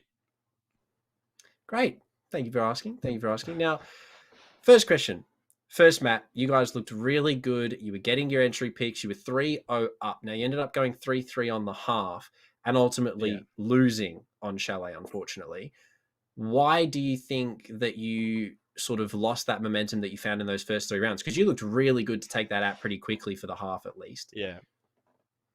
Well, I feel in the first 3 rounds we really got the basics down to it, but like in the next 3 rounds of the attacks, we kind of we couldn't we're trying to get this shield destroyed, and we used like a bit more utility than we should. We used a couple flashbangs, so it was really just trying to get the basics. Like just removing this one shield led to like a few of our players dying. So I think the basics kind of hurt us in a couple of those last rounds, and even setting up a couple drones. We did have some flank drones set up, but yeah, just droning really. Yeah, and I mean, it was a bit of a difference between Chalet and Oregon, if we're all Yeah. honest. Chalet, you guys put up a really good fight. 8-6 is so close. And then Oregon, what happened there? Well, apparently our kind of thing is if we lose the first game, we lose everything. So I don't know about that because I only joined the team yesterday, to be honest, and I just got thrusted Right. in, and it was pretty funny. It was pretty funny that they were like, "Yeah, this is our rules," and especially they brought out the clash in the second game, and we just couldn't handle it, to be honest. Like we just didn't know what to do. We're like, "Yeah, we're gonna nade the clash. We're gonna get the clash done," but we just couldn't kill her really, and it really hurt. It's quite funny, to be honest, but yeah, we tried. Yeah, and for you personally, you obviously did really well on Chalet. You got some really great kills, lots of openings, and then Oregon, was it just, playing with the vibes with everyone else and, adapting to the new team spirit, which apparently is you lose one, you lose all of them. Yeah, in the first couple of rounds of that first game, I was getting like quite a few kills. Then the last couple of rounds of that game kind of dropped off a little bit. Then with the second game, it was just it was like after those first couple of rounds, it was just like, yeah, we'll try to see what happens. Like I think in the third round we were gonna rush Green Hall in on Oregon, but then they barricaded it, and it was all we'll see how we can do this and how we can win. It was all guns ahead, I guess. 100%. And I mean, finally, let's talk about the final round. You were down 6-1. You guys reached deep into the strat bag and you pulled out what I think is one of the most interesting strategies I've ever seen. Do you want to break it down for us? Do you think this is going to be the new meta? Is this something you're looking to employ in your current Evo season as well? Like what's the go with that? So basically the strat was let's go TK Captain Oz, and then we will hard bunker into the site. So I think we need more ADSs in there. Maybe a Wamai might help for the nades or the fuse. Possibly a Legion to help with the blitz. If we really need to work on this and see like what we can do to counter, because it worked okay. We got like that super shorty kill, but yeah, the fuse really didn't help us in that situation. Did numbers. Yeah. But all the same, man. I mean, you guys fought valiantly, albeit unfortunately couldn't quite make it happen on Oregon. But all the same, you do still have lower bracket to go to. So hopefully we can see you guys maybe make a resurgence of some kinds. But all the same, well done, GG. And unfortunately, it is going to be goodbye for tonight. Yep. I hope to see you guys later in the later games in the lower bracket or anything. But yeah, have a good night, guys. You too, man. You too. Well, with that, I believe that is our broadcast for tonight. It has been an absolute blast casting this with you, Proto. And look, the maps, the games, they were a lot of fun. Some close games and some neeps to top it all off as well. Once again, a big shout out to our sponsor, AOC, the monitors. They're the best at it. They've been doing this for over 50 years, so they're really, really, really good at it. And I wish I had one too. But apart from that, any parting words for us, Proto? I mean, look, congratulations to both of the teams tonight. Obviously, Kraken walking away with the victory, as they would say, cracking a cold one. But all the same, I mean, very well done. Amazing gameplay from both of the parties here. And other than that, had an amazing night tonight casting with you, Spud. And thank you very much, everybody, for tuning in. Hopefully, we get to see you again in the near future for the AOC Community Challenge. But other than that, next week, someone will be back, whether it's us or a different caster. But same time, someone will be here to bring you. And have a good one. See you later.